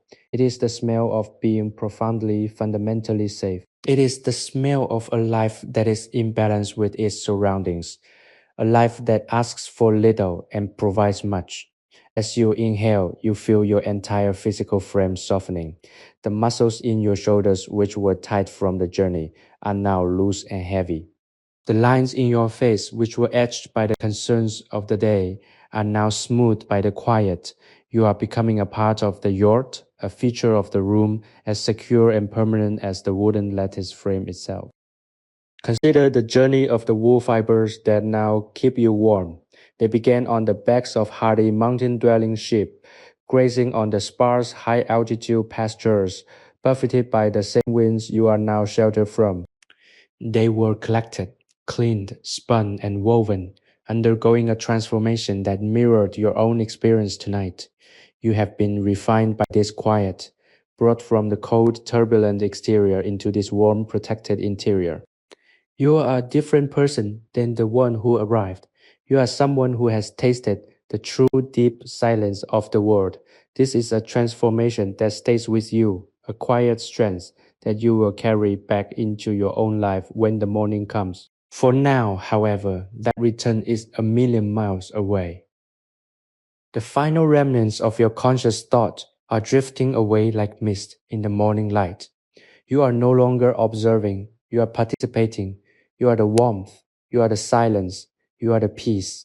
The yurt stands firm, a circular beacon of human endurance, while you dissolve into the deep, dark, and wonderfully still waters of sleep.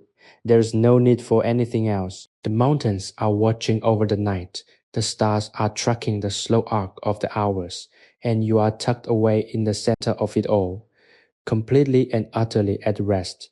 The sleep is deep, the darkness is kind, and the peace of the Pamirs is yours to hold, to keep, and to carry through the night until the first light of dawn begins to glow behind the roof ring. The deepest hour of the night has descended upon the Pamirs, a time when the world outside the yurt seems to hold its breath in a frozen, silent vigil. Within the circular confines of the tent, you are enveloped in a cocoon of warmth and stillness that feels entirely removed from the passage of human history. The air, thin and crisp, is perfectly tempered by the lingering, gentle radiation of the hearth's embers, which cast a soft, rhythmic pulsing of light onto the felt walls, a dim amber glow that dances like a slow burning heartbeat. You are lying in a space where every physical object serves a purpose, where the absence of clutter translates into the absence of mental noise. The simplicity is not just aesthetic, it is structural, a manifestation of a life that values the essential above all else. You feel your own thoughts mirroring this simplicity, losing their jagged edges and complex intertwinings, settling instead into a quiet linear flow that leads directly into the depths of rest. The rug beneath you is a marvel of endurance, a dense hand-knotted landscape of indigo, madder red, and soft natural wool. It acts as a perfect insulator against the permafrost that dwells beneath the soil of the mountain shelf, and in its plush, velvet-like texture, you find a sense of comfort that transcends the limitations of its environment. It is a work of art that was never intended for display, but for the fundamental daily act of living, a testament to the fact that when we prioritize the well being of those we love, we create something beautiful in the process. You are resting on this labor of love, and you feel the weight of it holding you up, a silent, supportive presence that feels almost like a physical embrace. It is in this feeling of being held by the rock, by the yurt, by the very mountains themselves, that you find the final necessary key to unlocking your own deepest state of relaxation. As you drift, your mind lingers on the concept of the yurt as a vessel. It is a vessel not just for people, but for memory and tradition. The way the willow poles are lashed together, the way the felt is layered to deflect the wind, the way the roof ring allows the smoke to rise and the stars to be seen. These are all memories encoded in the craftsmanship of the inhabitants. You are a part of this vessel tonight, a passenger on a journey that has lasted for centuries, moving slowly across the high pastures of time. There is no anxiety in being a passenger. You do not need to steer. You do not need to check the horizon for incoming storms. You only need to remain in the vessel, to stay warm, to stay quiet, and to let the rhythm of the mountain carry you forward. Consider the silence. It is not empty. It is filled with the faint, almost imperceptible sounds of the yurt settling, the soft, dry creak of a wooden pole, the light, rhythmic rustle of the felt against the frame, the distant, muffled sigh of the wind as it brushes against the outer layer of the skin. These are the sounds of a home that is alive. They are comforting, repetitive, and entirely familiar, like the steady, predictable heartbeat of a friend. In this atmosphere, your own heart rate has become a mirror to the room, beating in slow, measured cycles that allow the last vestiges of stress to simply bleed away. You are no longer separate from this environment. You are an extension of it, a quiet, resting piece of the overall composition of the yurt. The darkness is now your closest companion. It is a deep, soft, and remarkably kind darkness, a space where the world is reduced to the size of your own breathing. You are no longer concerned with the scale of the mountains, the altitude, or the isolation of the Pamirs. You are only concerned with the warmth that radiates from the center, the comfort that rises from the floor, and the peace that dwells in your own chest. You are sinking gently and effortlessly into the deepest, most restorative sleep you have ever known. The threshold is before you, a wide open doorway into the quiet dark sea of the dream world. There is nothing to fear, nothing to do, and nowhere else to be. The yurt is your anchor, the night is your sanctuary, and the peace you have found here is something you will carry with you long after the dawn breaks. Let the sleep come, thick and soft and utterly perfect, until the sun reaches over the peaks to wake the world anew. The night has settled into a profound, crystalline stillness that seems to suspend the very fabric of time within the circular confines of the yurt. You are resting at the absolute zenith of the Pamir Plateau, a place where the air is so pure and thin that it feels like breathing in the quietude itself. The fire within the iron hearth has long since surrendered its active flame, leaving behind a bed of deep, glowing embers that pulse with a soft, rhythmic warmth, casting long and gentle shadows that dance against the lattice walls. These walls, constructed from supple willow branches and draped in thick, hand-pressed felt, are more than just a shelter. They are a masterwork of human endurance, a barrier that effortlessly turns aside the icy, howling gales of the high altitude wilderness. You are cocooned in this warmth, feeling the dense insulation of the yurt wrap around you like a heavy protective blanket, sealing you into a private universe of safety. The sense of isolation is not a burden, rather it is the ultimate luxury. In the world beyond these walls, the world of bustling cities and endless urgent demands, silence is a rare commodity, often drowned out by the static of modern existence. Go out here. However, silence is the natural state of things, a foundational element that supports and enhances your every perception. You can hear the most subtle movements of the yurt, the dry rhythmic creak of a roof pole adjusting to the cooling temperature, the soft barely there flutter of the heavy felt against the frame, and the distant, muffled whisper of the wind as it brushes against the outer skin of your sanctuary.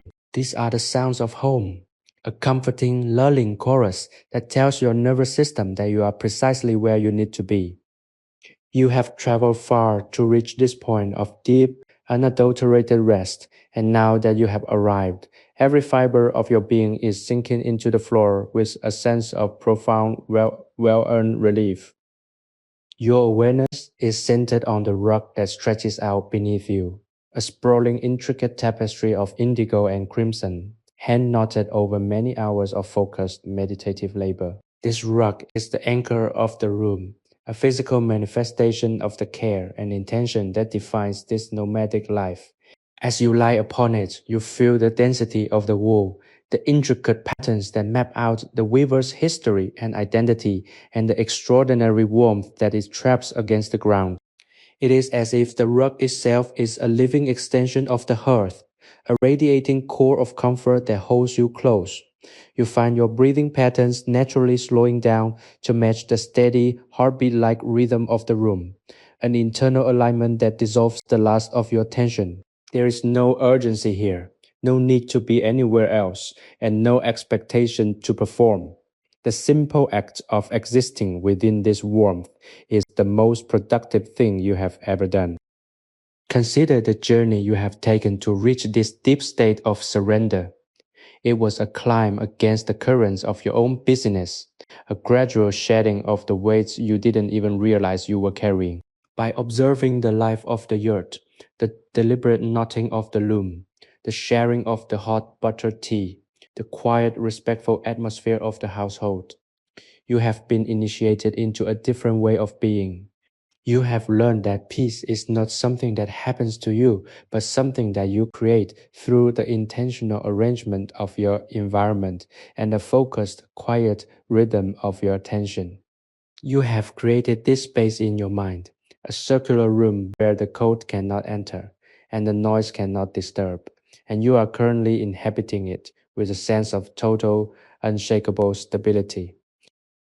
As you lean back, letting your limbs become heavy and relaxed, you look up through the roof ring, the tunnel, and see the vast diamond-sharp stars of the high Pamirs, brilliant and cold and beautiful, rotating in their slow ancient arc. They are so distant, yet they feel like companions in your quietude, silent witnesses to the depths of your rest. You are a small, integral part of this celestial map, a resting traveler tucked away in a tiny glowing dot of heat on the side of a massive frozen peak. This perspective is profoundly liberating. It puts your life, your struggles, and your hopes into a context that is both humble and majestic. You are exactly where you are meant to be. The night is deep, the darkness is soft, and the sleep that is waiting for you is a vast, calm ocean. You are ready to let go of the last remnants of the day, to release your grip on the waking world, and to sink into the deep, dark, and beautiful embrace of the dreams that will nourish your soul until the morning light returns to the mountains. The night has fully deepened into its most profound and silent phase, a moment where the world outside the yurt seems to have receded into a timeless, frozen void. Within these circular walls, however, the atmosphere remains thick, with a comforting, protective heat that has been built up throughout the long industrious day. You are tucked deep into the interior, feeling the remarkable density of the felt insulation that serves as your sanctuary against the biting, thin-aired reality of the Pamir Plateau. The hearth, while now resting in a state of smoldering, ruby-red coals, continues to provide a gentle, radiating warmth that is more than just a physical sensation. It is an emotional anchor. It is the steady heartbeat of the home, a soft, pulsating glow that tells you everything is safe, everything is provided for, and everything is at peace. You are no longer just a visitor in this environment. You have become a part of the year's fabric, a resting soul held securely within the embrace of its circular geometry. Your focus is entirely on the sensation of gravity and rest. The rug, woven with such deliberate, meditative precision, feels like the most supportive surface you have ever known.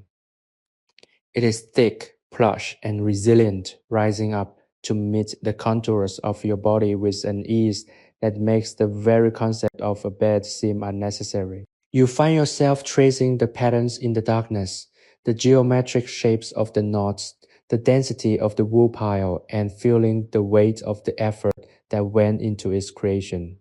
This is the beauty of a handcrafted life. Nothing is rushed, nothing is wasted, and everything is invested with the quiet dignity of human purpose. By resting on this foundation, you are absorbing that same sense of dignity. The tightness in your limbs is gone, replaced by a heavy, luxurious relaxation that feels as deep as the mountain valleys outside. You are dissolving into the quiet, and it is the most natural thing in the world to do. Think of the silence as a living, breathing entity. It is a presence that fills the yurt, expanding and contracting with the steady, slow movement of your own lungs. The wind outside might be a monster of ice and sound, but inside the air is stagnant in the best possible way, still, pure, and deeply soothing. You are breathing in the essence of the Pamirs, the cold, sharp tang of the mountain air filtered through felt, the rich, earthy scent of the lanolin, the faint, comforting musk of the hearthwood. Each breath is a reminder that you have reached the summit, not just geographically, but also in terms of your own inner state. You have climbed past the noise, past the expectations, and past the fatigue, and now you have arrived at the high, clear plateau of total rest. There is nothing left to achieve, no mountain left to climb, and no horizon left to chase. You have found the center, and the center is home. As you lean back, letting your head settle into the softness, you find your mind wandering toward the concept of the circle. The earth is a circle, the horizon is a circle, the cycle of the seasons is a circle, and the movement of the stars above is a circle. You are at the heart of this perfect, self-contained shape. There are no corners here where negative thoughts can hide, no jagged edges where your anxiety can snag. Everything flows, everything rotates, and everything returns to the fire. This geometry is a profound teacher, showing you that life is not a race to a finish line, but a journey of continuous return. You are returning to your natural state, returning to your essence, and returning to the peace that has always been waiting for you in the quiet moments of the night. It is a powerful, grounding realization that makes it easier to simply exist without the need to justify, explain, or prove anything to anyone. The final fragments of your wakefulness are now drifting away like smoke rising toward the roof ring, destined to vanish into the starlit sky. You are sinking gently and effortlessly into the deepest, darkest, and most restorative sleep you have ever known. The threshold is wide, a welcoming gateway into the silent, vast world of dreams. There is no urgency to cross it, yet you are being put forward by the irresistible gravity of your own exhaustion and the comfort of the space that holds you. The yurt is your protector, the night is your cradle, and the history of this place is the song that will guide your dreams. Everything is exactly as it should be. The stars are fixed in their positions, the mountains are standing firm in their strength, and you are tucked away, perfectly safe, perfectly warm, and perfectly at peace in the heart of the Pamirs. Let the darkness take you, let the silence guide you, and let the rest heal you until the first soft gray light of dawn begins to touch the peaks once again. The night has reached a level of silence so profound that it seems to exist outside of time, a breathless stillness that wraps the yurt in a protective velvet embrace. You are lying in the very heart of this circular sanctuary, feeling the deep, grounded stability of the earth beneath you, buffered by the thick, resilient layers of felt that insulate the space from the frozen, infinite expanse of the Pamir Plateau. The hearth is now a dying constellation of embers, casting long, flickering shadows that dance like memories against the curved willow lattice walls. These walls, a masterpiece of nomadic engineering, are designed to withstand the harshest winds while remaining flexible enough to breathe, and in this moment they seem to be holding their breath alongside you, a silent witness to your surrender. You are experiencing a state of existence that is rare and precious, a total absence of distraction, a pure and unadulterated focus on the simple, essential act of resting. Every breath you take feels like a restoration, a gentle inhalation of air that is thick with the history of the mountain, the clean mineral sharpness of the high altitude, the rich comforting scent of sheep's wool and natural lanolin, and the faint sweet trace of the day's hearth smoke. These are the smells of survival, of a home that is built to move, and yet provides a stability that is unshakable. As your chest rises and falls with a slow rhythmic ease, you realize that your body is no longer a collection of aches and stresses, but a vessel of calm, perfectly tuned to the frequency of the yurt. You have let go of the external world, the endless, shifting demands of the lowlands, and the weight of your own past. And in their place, you have found a reservoir of internal silence that is as deep and vast as the mountains themselves. Consider the rug that cradles you. It is more than just a floor covering. It is the physical manifestation of the artisan's devotion to the comfort of their family. Each knot, each row, and each color choice was a decision made with the intent of creating a barrier against the cold and a foundation for domestic life. You are resting on that intent, feeling the density and the warmth of the work as it supports every part of your body. It is a profound, grounding sensation to be supported by the labor of another human being, an act of care that spans time and distance to reach you here tonight. This connection to the craft, to the history, and to the people who carved out this life in the heart of the wilderness is what makes this rest so transformative. You are not alone. You are part of a lineage, a chain of existence that has found beauty in the most challenging of environments. The geometry of your shelter is your final anchor. In a circle, there is no beginning and no end. There is only the center, and the center is where the fire lives. You are inhabiting that center, and by doing so, you are finding your own equilibrium. The worries that once felt mountainous have been reduced to mere pebbles, smoothed by the slow circular logic of the yurt. There is no urgency to the night, no pressure to arrive anywhere, and no requirement to do anything other than remain here, warm and protected. The vast dark sky above the roof ring, filled with stars that burn with a cold, clear, and ancient light, serves as a reminder of the scale of the world. Yet here, in your small glowing bubble of warmth, you are the most significant thing in existence. You are safe, you are held, you are entirely at peace. As you drift closer to the edge of the deep dark sea of sleep, you feel the transition occurring in every muscle and every nerve. Your thoughts are no longer sentences or ideas, but images fading and swirling like dust motes in a shaft of moonlight. The deep indigo tones of the rug, the soft amber glow of the embers, and the cool, steady rhythm of your own heart. These are the final sensations of your waking mind.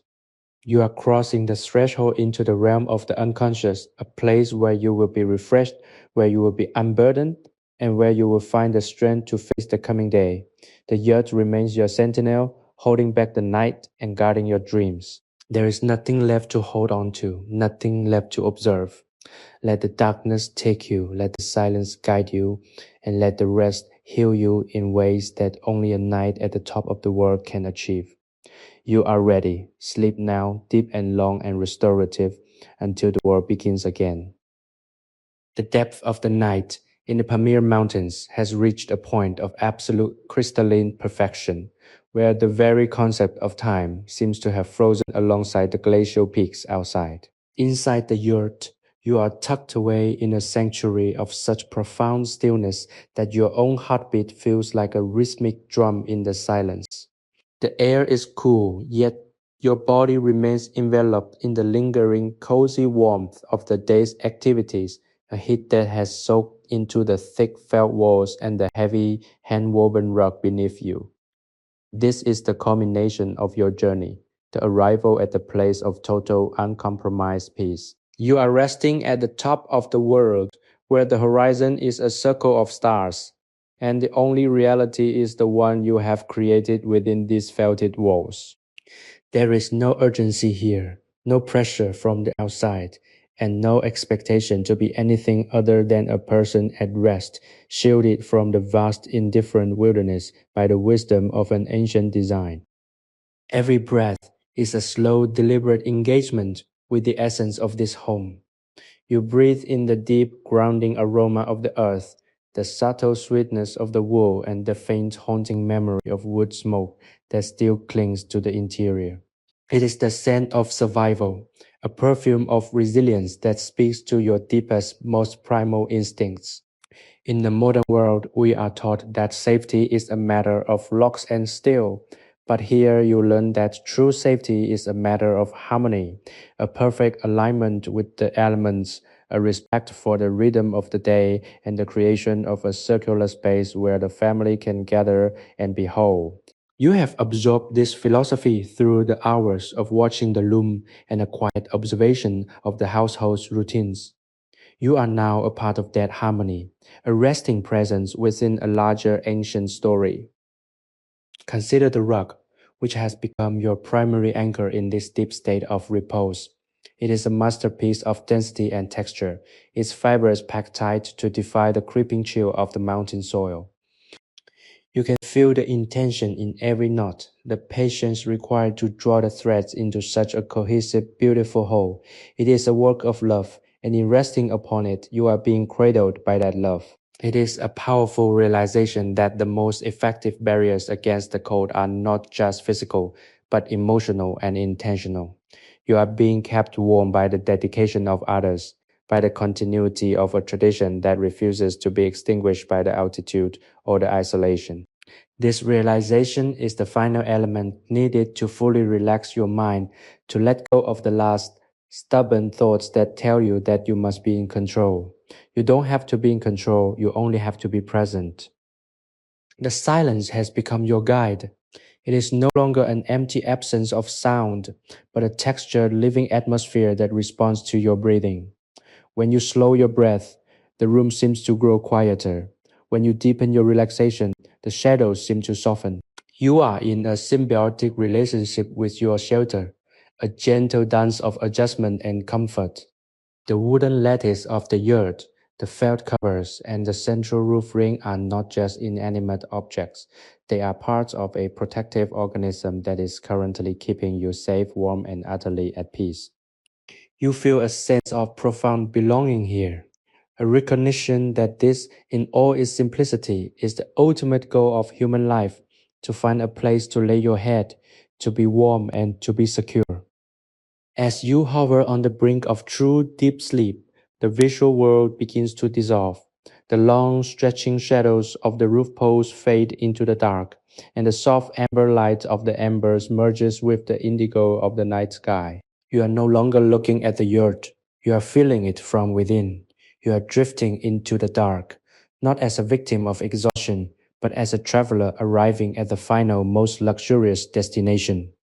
The weight of the world has fallen away, leaving you as light as the mountain air itself. There is nothing more to do. The night is doing its work, the mountains are doing their work, and you are free to simply be.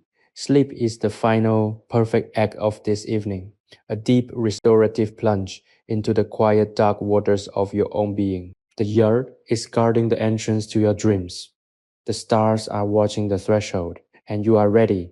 You are sinking into the quiet, protected heart of the Pamirs, where you will remain until the sun climbs the peaks once more. The night has settled into its most absolute and crystalline state, a stillness so deep that it feels as though the entire Pamir mountain range has collectively held its breath in deference to the darkness. Within the circular confines of the yurt, the atmosphere is heavy with the weight of tradition and the soft, lingering warmth of the hearth. You are lying in the very center of the space, a position of perfect balance, where the world is reduced to the essential protective circle of the walls and the infinite starlit silence beyond. The thick, hand-pressed felt of the tan skin acts as a fortress, muffling the high-altitude winds that might otherwise be screaming across the jagged ridges, leaving you in a vacuum of peace. There's no urgency in this space, no trace of the frantic energy that characterizes the lowland worlds you have left behind. You are experiencing the purity of the mountains, a state of being where existence is simplified to its most beautiful functional components: warmth, shelter, and rest. As you lean back, sinking into the dense, luxurious pile of the hand-knotted rug, you find that your awareness is expanding to encompass the entire history of the space. This rug is not merely a piece of fabric, it is a manifestation of time, a document of patience, and a testament to the endurance of the human spirit in an environment that often seems to defy life. Every knot, every color, and every fiber holds the intention of the artisan who sat here, perhaps in the very same spot, focusing their energy on the task of creation. By resting here, you are being cradled by that intention. You are being supported by a lineage of people who knew how to turn the harsh reality of the wilderness into a sanctuary of comfort. This realization dissolves the last of your internal barriers, allowing you to let go of the need for control and simply drift into the supportive embrace of the room. Consider the silence again. It is a living, breathing thing, a tapestry woven from the sounds of the yard itself, the faint rhythmic ticking of the willow lattice as it expands and contracts, the dry whisper soft rustle of the felt panels, and the deep low-frequency hum of the mountains themselves. You are breathing in rhythm with these sounds, your respiration becoming a slow, deep tide that pulls you further into the center of your own consciousness. The air, enriched by the subtle, earthy perfume of lanolin and the lingering essence of the day's tea, is a gentle, primal lullaby. It tells your brain that you are safe, that you are fed, and that you are protected. In response, your nervous system is finally silencing its internal alarms, transitioning from a state of vigilance to a state of absolute, total surrender. You are witnessing the transition of the fire from a source of active roaring energy to a silent, steady state provider of heat. The embers, glowing with a deep ruby radiance, are the heartbeat of the home. They remind you that while the world outside is frozen, there is a core of heat that can be sustained through effort, intention, and communal care. You are part of that community tonight, a silent member of a household that extends far beyond the physical walls of the earth. You feel a sense of belonging that is rarely found in the modern world, a quiet, deep-seated knowledge that you are exactly where you are meant to be. This is the definition of home, and it is a gift that you are currently experiencing in its most potent, concentrated form. There is nothing to fear, nothing to gain, and nothing to lose. There is only the warmth, the rug, the silence, and the encroaching. Beautiful, dark, the final remnants of your waking thoughts are now slipping away like water over smooth stones. You are no longer watching the yurt, you are becoming the yurt. You are the warmth, you are the circle, you are the peace. The world beyond the threshold is an irrelevance, a fading dream that has lost its power to hold your attention. You are sinking, gently and effortlessly, into the deepest, most restorative sleep of your life, a plunge into the quiet, dark waters of your own potential. The night is doing its work. The mountains are standing guard. There is no more need to observe, no more need to think, and no more need to wait. The path is open, the threshold is crossed, and the rest you have earned is yours to keep. Let the silence take you, let the warmth hold you, and let the darkness carry you into the heart of the dream until the morning light breaks the sky once more. The night has matured into a profound crystalline silence that holds the entire Pamir plateau in its vast, breathless grip. Within the circular confines of the yurt, this silence is transformed into a dense, comforting medium, a soft weight that presses gently against your skin and eases the lingering tension of the world from your muscles. You are perfectly positioned at the heart of the space, feeling the residual warmth of the day's hearth soaking upward from the floor, a slow and steady radiation that speaks of endurance and care. The yurt itself, a marvel of ancient geometry, stands as a testament to the wisdom of those who have lived beneath these expansive starlit skies for generations. Every pole of the willow lattice is taut.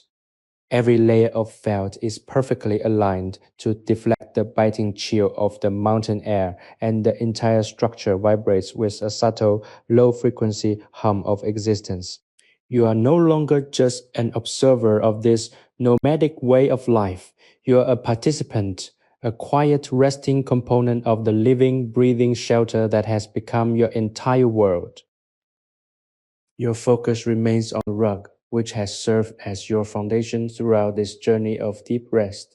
It is a dense, thick, and remarkably resilient surface, its pile composed of wool that has been spun, dyed, and knotted with a singular quiet purpose. To lie upon it is to be supported by the culmination of hours, perhaps days of the weaver's focused meditation. There is a texture to this rug that feels almost like a language, a series of geometric knots and loops that communicate the history of the clan, the resilience of the mountain sheep, and the dedication of the hand that fashioned it. As you drift further into the depths of the night, you find that the rug is the anchor that prevents you from floating away into the void of the mountain dark. It is the solid, reassuring reality that grounds you, reminding you that while the world may be vast and often indifferent, there is always a place of comfort to be found if you know how to build it, how to share it, and how to honor it. Think of the air you are breathing. It is the air of the high altitude, thin, clean, and utterly untainted by the complex metallic smells of the cities below. Yet, here it is softened by the interior life of the earth. There is the faint, pleasant musk of the wool, the spicy, resinous scent of the wood that has been seasoned by years of hard fire, and the subtle, salty trace of the tea that was brewed earlier in the day. These are the scents of a life that is essential and focused, stripped of the excess that usually clutters the human experience. In this environment, your own senses are sharpening even as your body prepares to surrender to sleep. You can smell the subtle shift in the air as the fire reaches its final amber-lit stage, and you can hear the soft rhythmic settling of the materials as they cool. This sensory landscape is a cradle, a gentle, nurturing environment that facilitates the deepest possible release of your waking worries. You realize that the concept of home has undergone a radical transformation in your mind tonight. It is no longer a fixed, immovable structure of stone or steel, but a portable, flexible, and responsive sanctuary that can be established anywhere the horizon meets the earth. It is an agreement between the inhabitants to create safety, to share warmth, and to maintain the circularity of their communal life. By being here, you have been invited into that agreement. You have been granted the peace that comes with knowing that you are protected, and that the protection is something you have played a part in fostering through your own quiet, respectful presence. This is a profound, soul settling realization that allows you to release the last stubborn grip of your identity as a traveler or an outsider. You are simply present, a resting part of the circle as permanent and as fleeting as the stars themselves. As you lean back, letting the darkness of the yacht merge with the darkness behind your eyes, you feel the final barrier between your waking life and your dream life beginning to dissolve. The world outside is a silent, cold expanse of rock and snow, a beauty that is almost too immense to contemplate. But you are shielded by the soft, resilient skin of the yurt. You are sinking gently and effortlessly into a sleep that is deep, dark, and utterly kind. There is no more need to observe, no more need to listen, and no more need to wait. The night is doing its work, the silence is doing its work, the warmth is doing its work. You are free to simply sink into the restorative depths, to find the healing that only true rest can provide. The threshold is open, the path is clear, and the sleep is waiting. Let the dark be your blanket, let the silence be your pillow, and let the peace of the Pamirs be the last thing you know before the dawn returns to claim the sky. You are safe, you are held, you are at rest. The night in the Pamir Mountains has entered its final, most silent phase, a moment of profound cosmic stillness where the air itself seems to have crystallized around the yurt. Inside, you are enveloped by a warmth that is both physical and spiritual, a heat that lingers in the very fabric of the felted walls and the deep, resilient pile of the rock beneath you. You are resting in the heart of this sanctuary, feeling the absolute, unwavering security that comes from being sheltered within a structure designed by generations to defy the most brutal freezing elements of the high-altitude wilderness. The fire has long since ceased to be a flame, transitioning into a dormant, glowing bed of embers that pulse with a slow, steady light, casting soft and comforting shadows against the willow lattice. You are no longer aware of the passage of minutes or hours. You have stepped into the eternal presence of the mountain night, a space where the world is reduced to the circularity of your home and the quiet, steady rhythm of your own breath. Your connection to the rock, which serves as your grounding element, is stronger than ever. The wool, sourced from sheep that roam the same rugged slopes you traveled to reach this camp, is packed with the density of the earth itself, providing an insulation that defies the permafrost dwelling, just inches beneath the soil. As you lie there, you feel the texture of the knots, the intricate, deliberate work of an artisan whose life is dedicated to this very craft. This is not just a floor covering. It is a testament to the fact that in a life of extreme hardship, the human desire for beauty and comfort is not a weakness, but a vital, necessary source of strength. You are being cradled by that strength. The fatigue of the journey is being leached from your limbs, replaced by a heavy, profound sense of contentment that only comes when you are truly deeply at home. Consider the atmosphere of the room. It is a sensory experience of the highest order. The air is crisp and clean, yet it is imbued with the richness of the hearth, the faint woody musk of smoldering embers, the subtle salty trace of dairy and tea, and the pervasive grounding smell of the felted wool. It is a scent that tells your most primitive ancient parts that you are safe, that you are fed, and that the night is your friend. This is the olfactory map of the Pamirs, a scent that you will carry in your memory as a symbol of this unique, transformative rest. In this environment, your thoughts have ceased to be the restless, anxious waves of your daily life. They have become like the still water of a mountain lake, reflecting the stars that shine above through the roof ring, clear, deep, and perfectly calm. The geometry of the yurt is the final essential key to your surrender. You are living within a circle, a shape that has no corners for shadows or anxiety to hide. It is a design that naturally promotes unity, keeping the family together around the central hearth. And it is a design that has taught you the value of harmony. You have watched the flow of life here, the way tasks are shared, the way the silence is respected, and the way the space is honored. And you have learned that true peace is not the absence of challenge, but the presence of a supportive, loving, and intentional environment. You are in that environment now, and the feeling of belonging is absolute. You are not a guest, you are a part of the household, a resting traveler who has found the ultimate refuge in the heart of the world's most demanding range. As you drift toward the final threshold of unconsciousness, you find that the distinction between yourself and the yurt is vanishing. You are the warmth, you are the silence, you are the circle.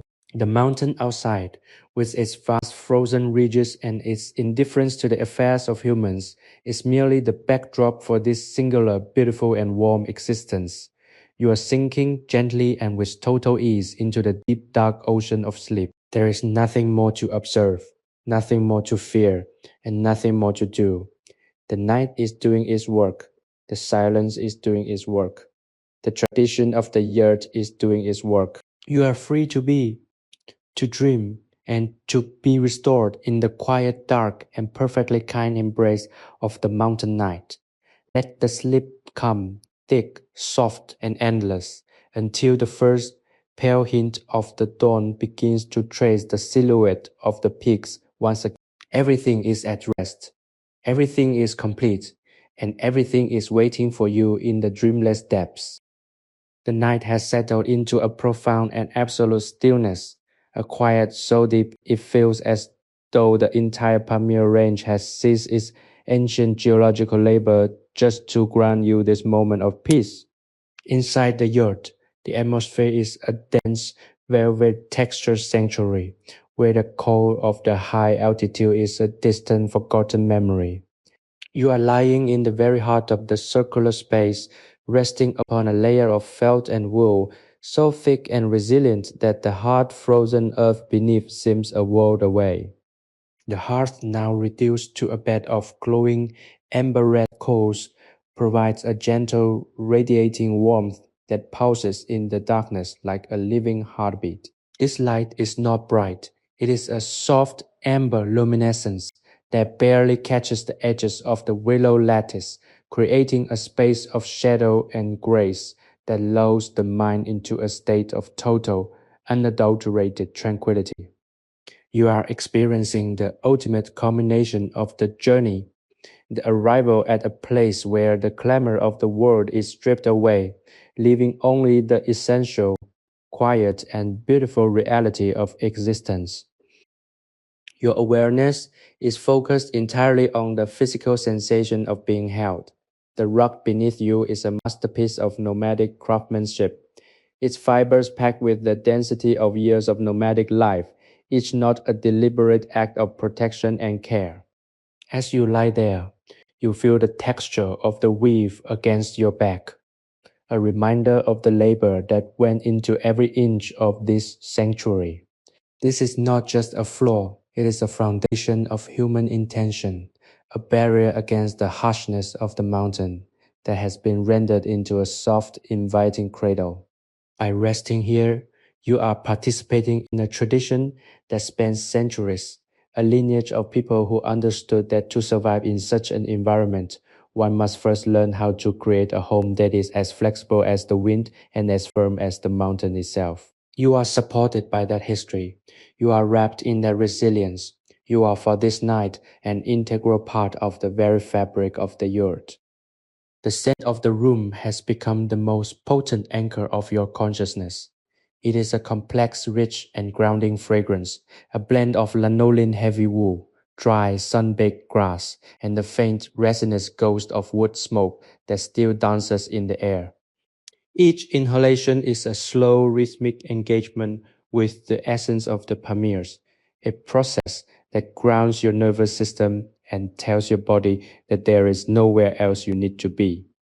You have moved past the need to analyze, to plan, or to observe. You are now simply being, your breath rising and falling in harmony with the subtle shifting currents of the air within the yurt. The silence is no longer a void. It is a presence, a living, vibrant energy that fills the room and aligns your own internal state with the stillness of the peaks outside.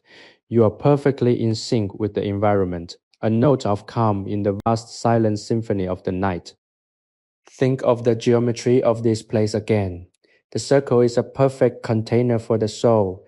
There are no corners where the mind can snag on regrets, no sharp angles to represent the friction of modern life.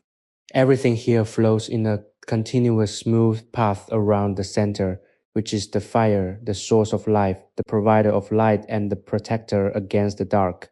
By living in this circle, you have been relieved of the burdens of complexity. You have found that when the surroundings are simplified, the mind follows suit, shedding its layers of anxiety and clutter until only the clear, bright core of your true self remains. You are in that state now, a state of profound, uncluttered grace where the weight of the world has evaporated, leaving only the warmth of the hearth and the peace of the night. As you lean back, letting the last fragile threads of your wakefulness dissolve, you find yourself looking up toward the roof ring, the tunnel beyond its opening. You can see the distant flickering light of a star, a tiny brilliant spark of infinity that serves as a beacon for your journey into the dark. You are crossing the final threshold, stepping away from the waking world and into the deep restorative waters of sleep. There is no fear, no hesitation, and no struggle. The yurt is guarding the entrance to your dreams. The tradition of the ancestors is holding the space, and you are ready to be renewed.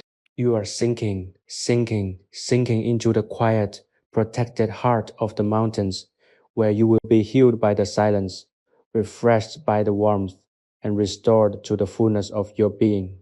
The night is yours, the sleep is deep, and the dream is silent. Rest now and let the peace of the Pamirs be the lasting truth of your day. The profound and heavy silence of the Pamir night has now completely saturated the landscape, creating a vacuum of peace so absolute it feels as though the mountains themselves are holding their breath.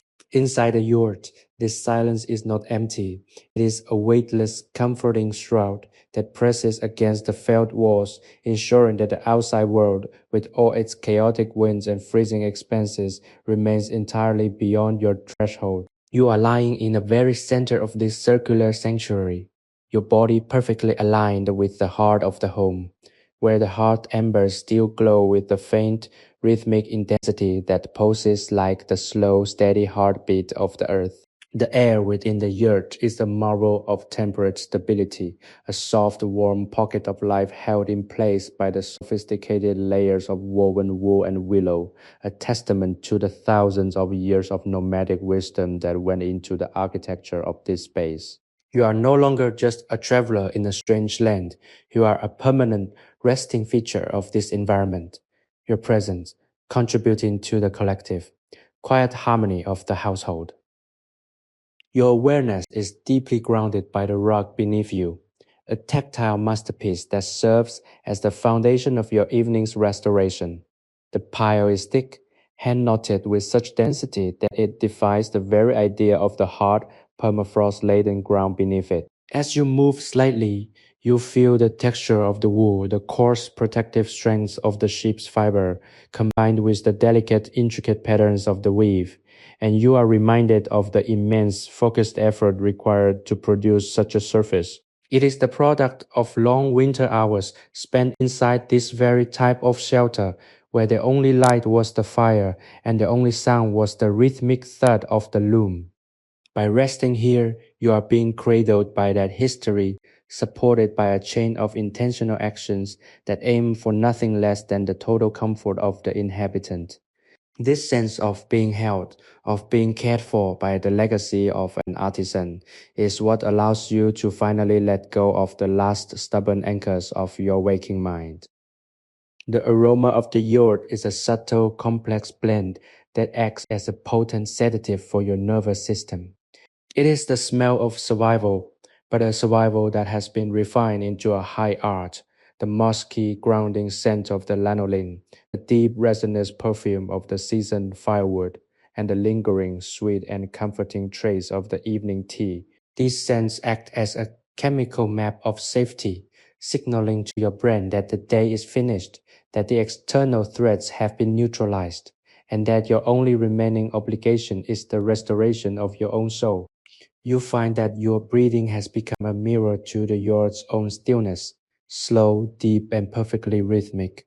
With every breath, you feel yourself drifting further from the shore of your daily concerns, sailing into a vast, dark, and wonderfully still sea of rest. The anxiety you brought with you has been smoothed away by the circularity of the walls. The regrets you harbored have been burned away by the heat of the fire. Reflect on the nature of this circle. The yurt is the most honest shape in the world, a form that admits no hierarchy, no hidden corners, and no barriers to the flow of communal energy. It is a shape that forces you to be present, to face the fire, and to be in alignment with those around you. You are in that alignment now. You are one with the hearth, one with the felt, one with the mountains. This realization brings a sense of liberation that is almost intoxicating.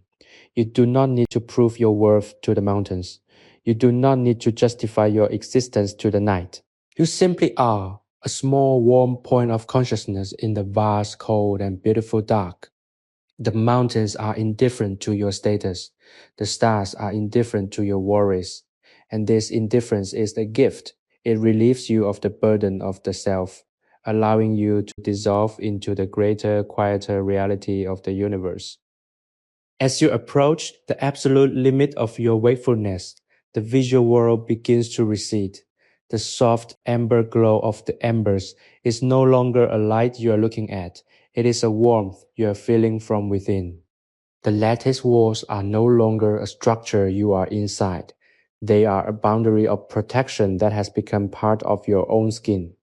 The silence is no longer an external condition. It is the natural state of your own mind. You are sinking deeper than you have ever gone into the dark, protective womb of the dream realm. The yurt stands guard, a circular fortress of wool and wood, while you cross the threshold into the deep, restorative oblivion. There is no more need for words, no more need for thought, and no more need for effort. The night has claimed you, and in its claim you have found the ultimate freedom. Sleep, long and dark and kind, is waiting to take you. Let the rest be absolute, let the peace be total, and let the morning be a distant, unimportant event, for the night is the only kingdom that matters, and you are its honored resting guest. Everything is resolved, everything is quiet, everything is at rest. The night has fully transcended into its most profound and crystalline stillness, a state of being where the vast, jagged peaks of the Pamir Mountains seem to vanish into the infinite velvet of the dark. Within the circular embrace of the yurt, you are tucked away in a sanctuary of such absolute, unwavering security that the very idea of the outside world, with its endless demands and its frantic, dissonant noise, feels like a fading, irrelevant dream.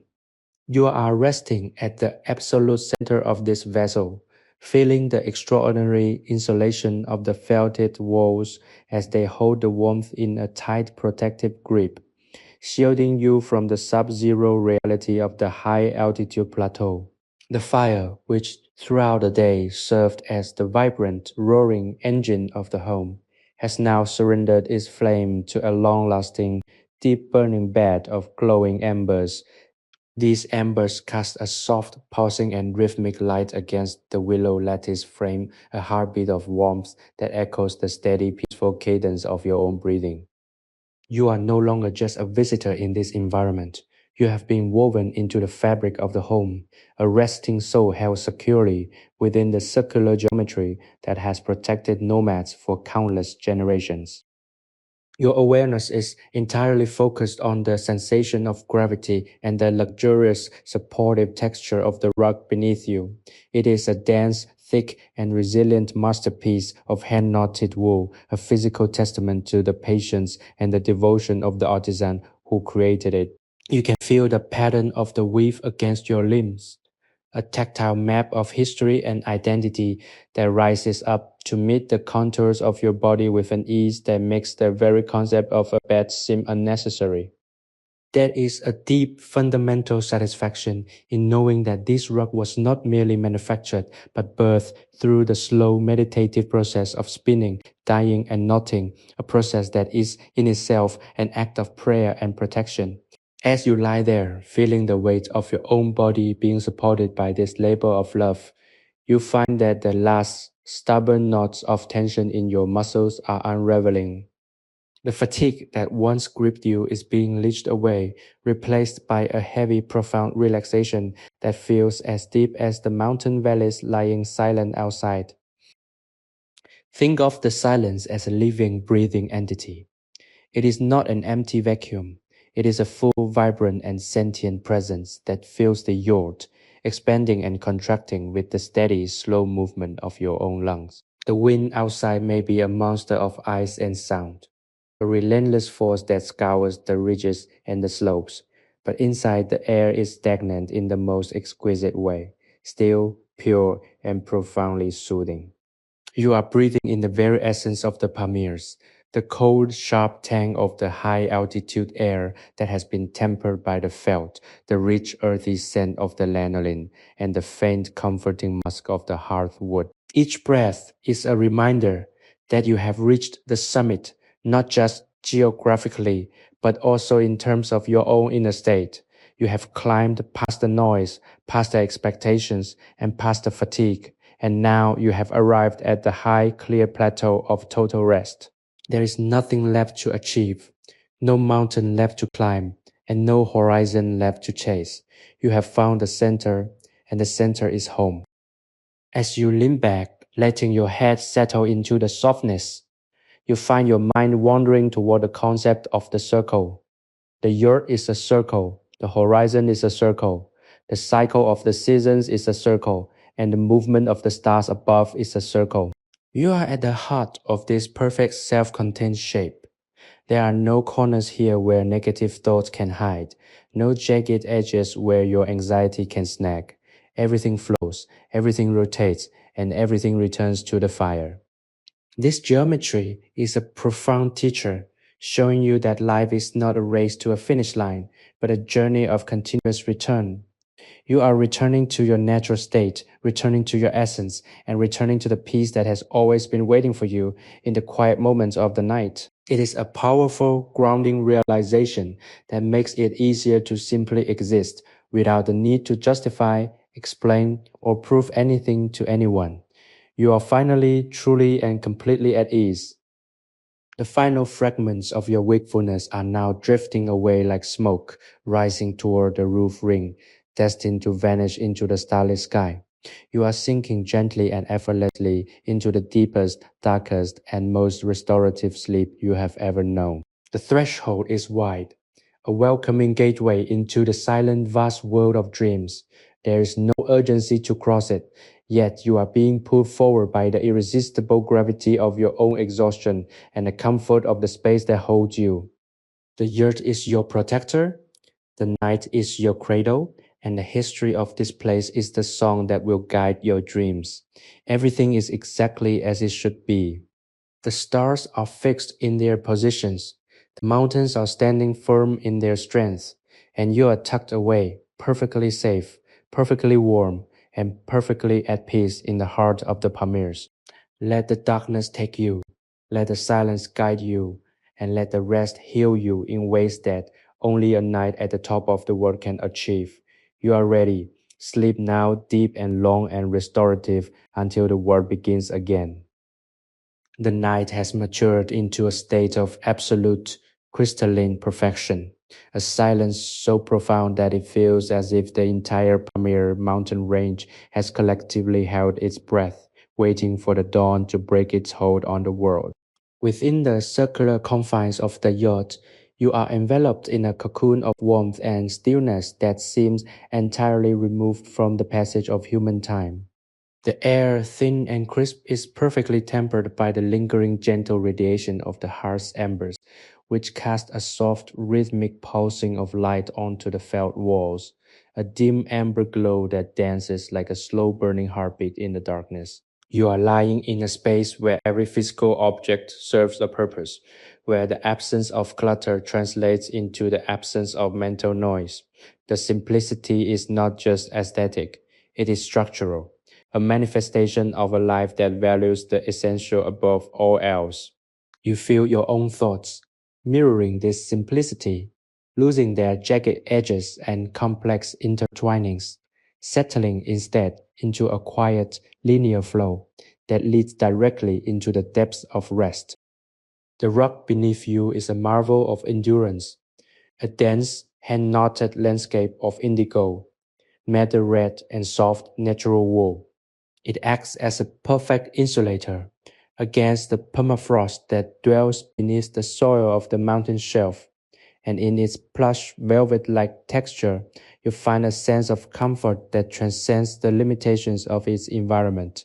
It is a work of art that was never intended for display, but for the fundamental, daily act of living, a testament to the fact that when we prioritize the well-being of those we love, we create something beautiful in the process.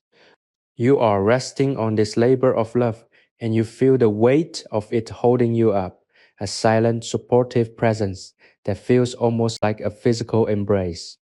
It is in this feeling of being held by the rug, by the yurt, by the very mountains themselves that you find the final necessary key to unlocking your own deepest state of relaxation.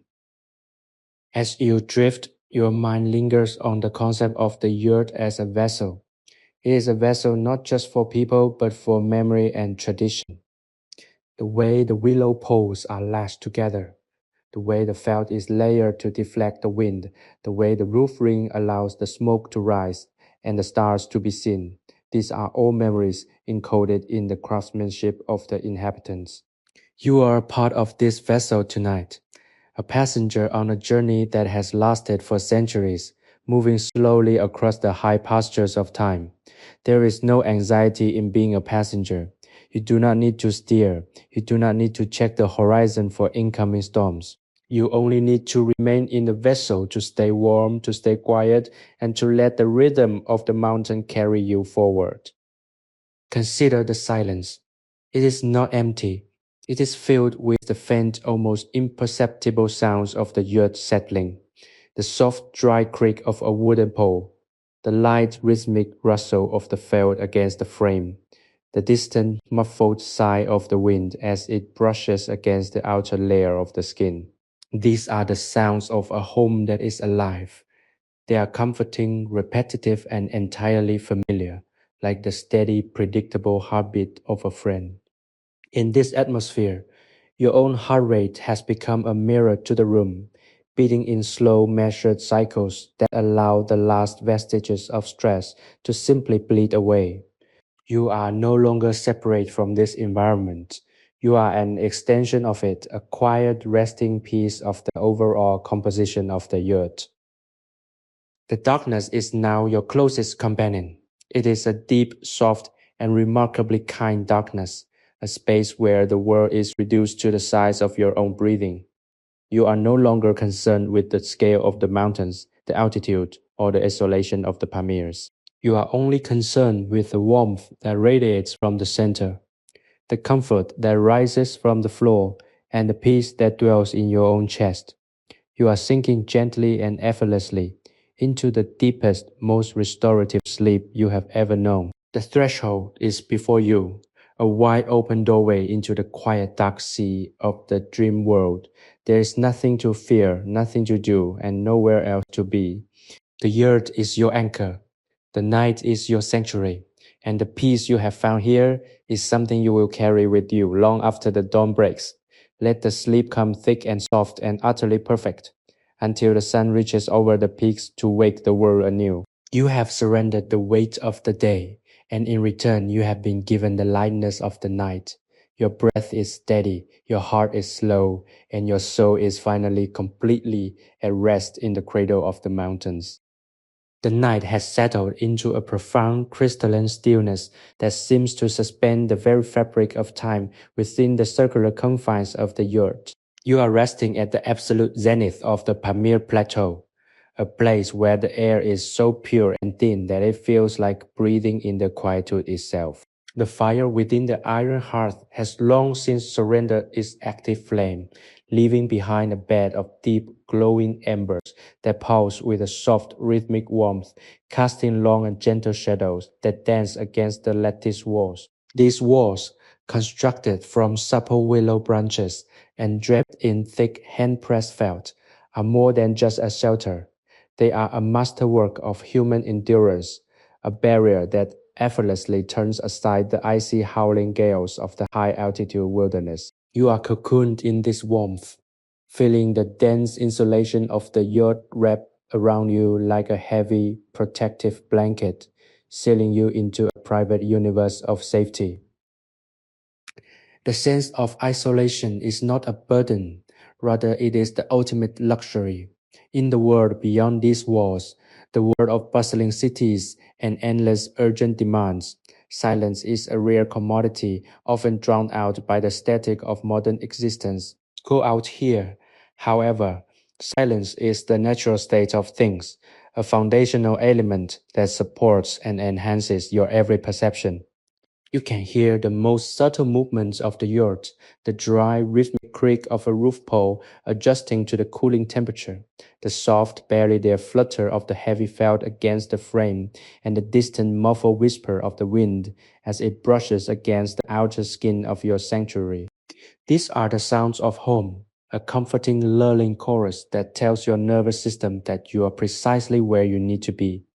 You have traveled far to reach this point of deep, unadulterated rest, and now that you have arrived, every fiber of your being is sinking into the floor with a sense of profound, well-earned relief. Your awareness is centered on the rug that stretches out beneath you, a sprawling, intricate tapestry of indigo and crimson, hand-knotted over many hours of focused meditative labor. This rug is the anchor of the room, a physical manifestation of the care and intention that defines this nomadic life. As you lie upon it, you feel the density of the wool, the intricate patterns that map out the weaver's history and identity, and the extraordinary warmth that it traps against the ground. It is as if the rug itself is a living extension of the hearth, a radiating core of comfort that holds you close. You find your breathing patterns naturally slowing down to match the steady, heartbeat-like rhythm of the room, an internal alignment that dissolves the last of your tension. There is no urgency here, no need to be anywhere else, and no expectation to perform. The simple act of existing within this warmth is the most productive thing you have ever done. Consider the journey you have taken to reach this deep state of surrender. It was a climb against the currents of your own busyness, a gradual shedding of the weights you didn't even realize you were carrying. By observing the life of the yurt, the deliberate knotting of the loom, the sharing of the hot buttered tea, the quiet, respectful atmosphere of the household, you have been initiated into a different way of being. You have learned that peace is not something that happens to you, but something that you create through the intentional arrangement of your environment and the focused, quiet rhythm of your attention.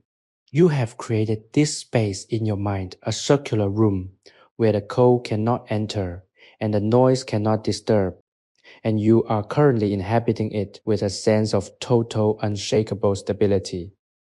As you lean back, letting your limbs become heavy and relaxed, you look up through the roof ring, the tonneau, and see the vast diamond-sharp stars of the high Pamirs, brilliant and cold and beautiful, rotating in their slow ancient arc. They are so distant, yet they feel like companions in your quietude, silent witnesses to the depths of your rest. You are a small, integral part of this celestial map, a resting traveler tucked away in a tiny, glowing dot of heat on the side of a massive, frozen peak. This perspective is profoundly liberating. It puts your life, your struggles, and your hopes into a context that is both humble and majestic. You are exactly where you are meant to be. The night is deep, the darkness is soft, and the sleep that is waiting for you is a vast, calm ocean.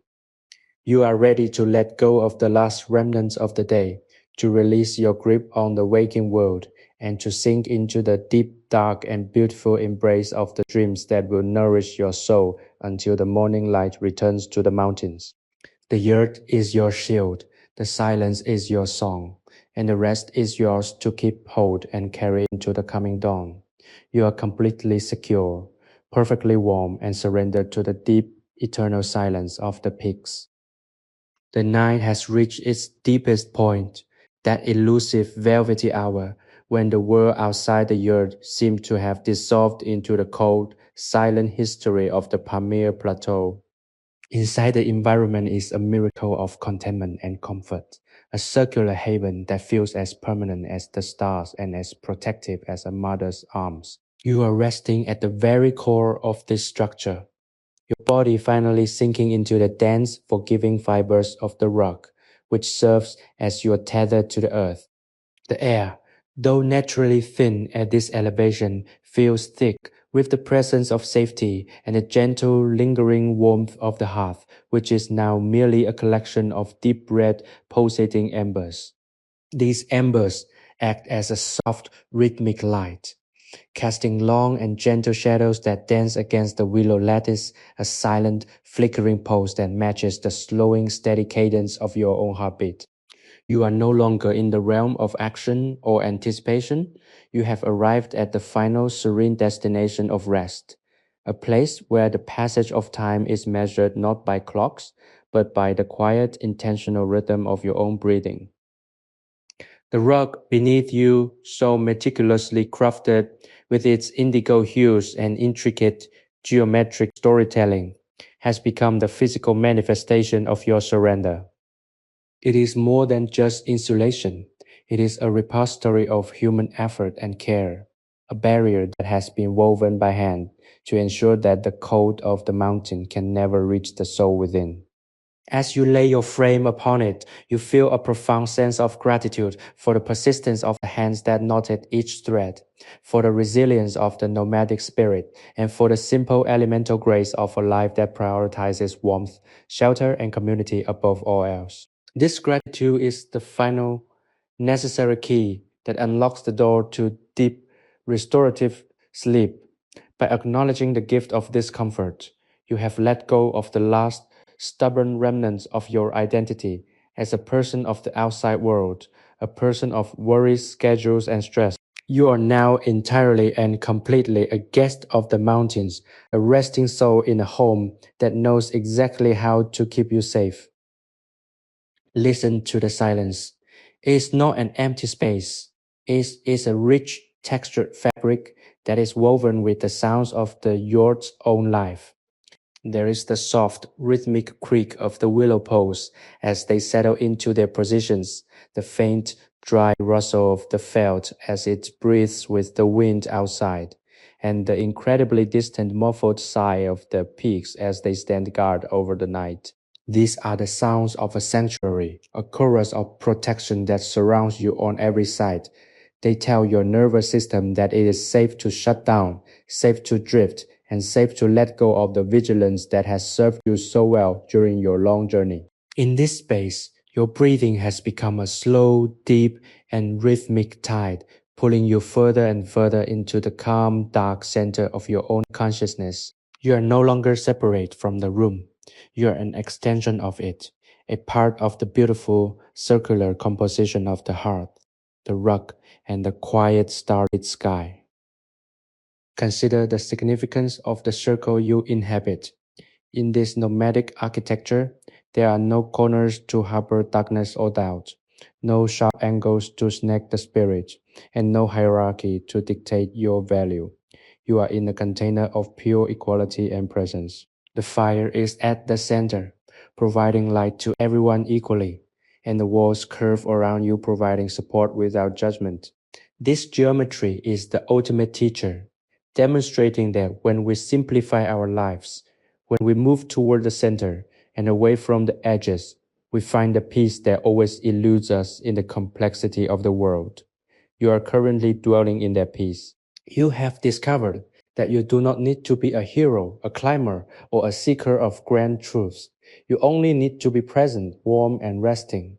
This realization is the ultimate final luxury, a gift that you will carry forward even when you eventually return to the lands of noise and light.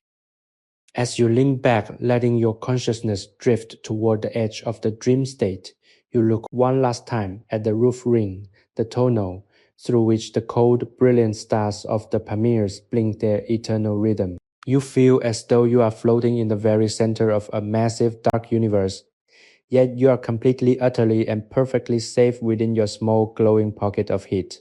There is no struggle left, no quest to fulfill, and no burden to carry. The night is a vast, calm ocean, and you are ready to submerge yourself in its depths. The yurt is your anchor, the rock is your bed, and the silence is your guide. The sleep that awaits is deep, restorative, and complete, a necessary healing that will mend your spirit and sharpen your soul before the sun returns to touch the peaks. You are sinking into the quiet, protected heart of the mountains. The darkness is kind, the rest is earned, and the peace you have found is total. Let the night carry you. Let the dream claim you and sleep in the absolute beautiful and eternal quiet of the high Pamir peaks until the morning light breaks the sky once more. Everything is resolved, everything is at peace, and you are finally, truly, and perfectly home. Sleepy History with Theodore is created for relaxation, entertainment, and sleep purpose. The stories shared on this channel are inspired by historical events, daily life, and real periods in history. But they may be simplified, adapted, or narrated in a calming way to enhance the listening experience. This content is not intended to be a precise academic or educational source. While we aim to stay generally accurate, some details may be altered for storytelling flow and relaxation. Please do not rely on this channel as a primary source for historical research or study. By listening, you acknowledge that this content is designed to help you unwind, relax, and fall asleep. Thank you for your understanding and support.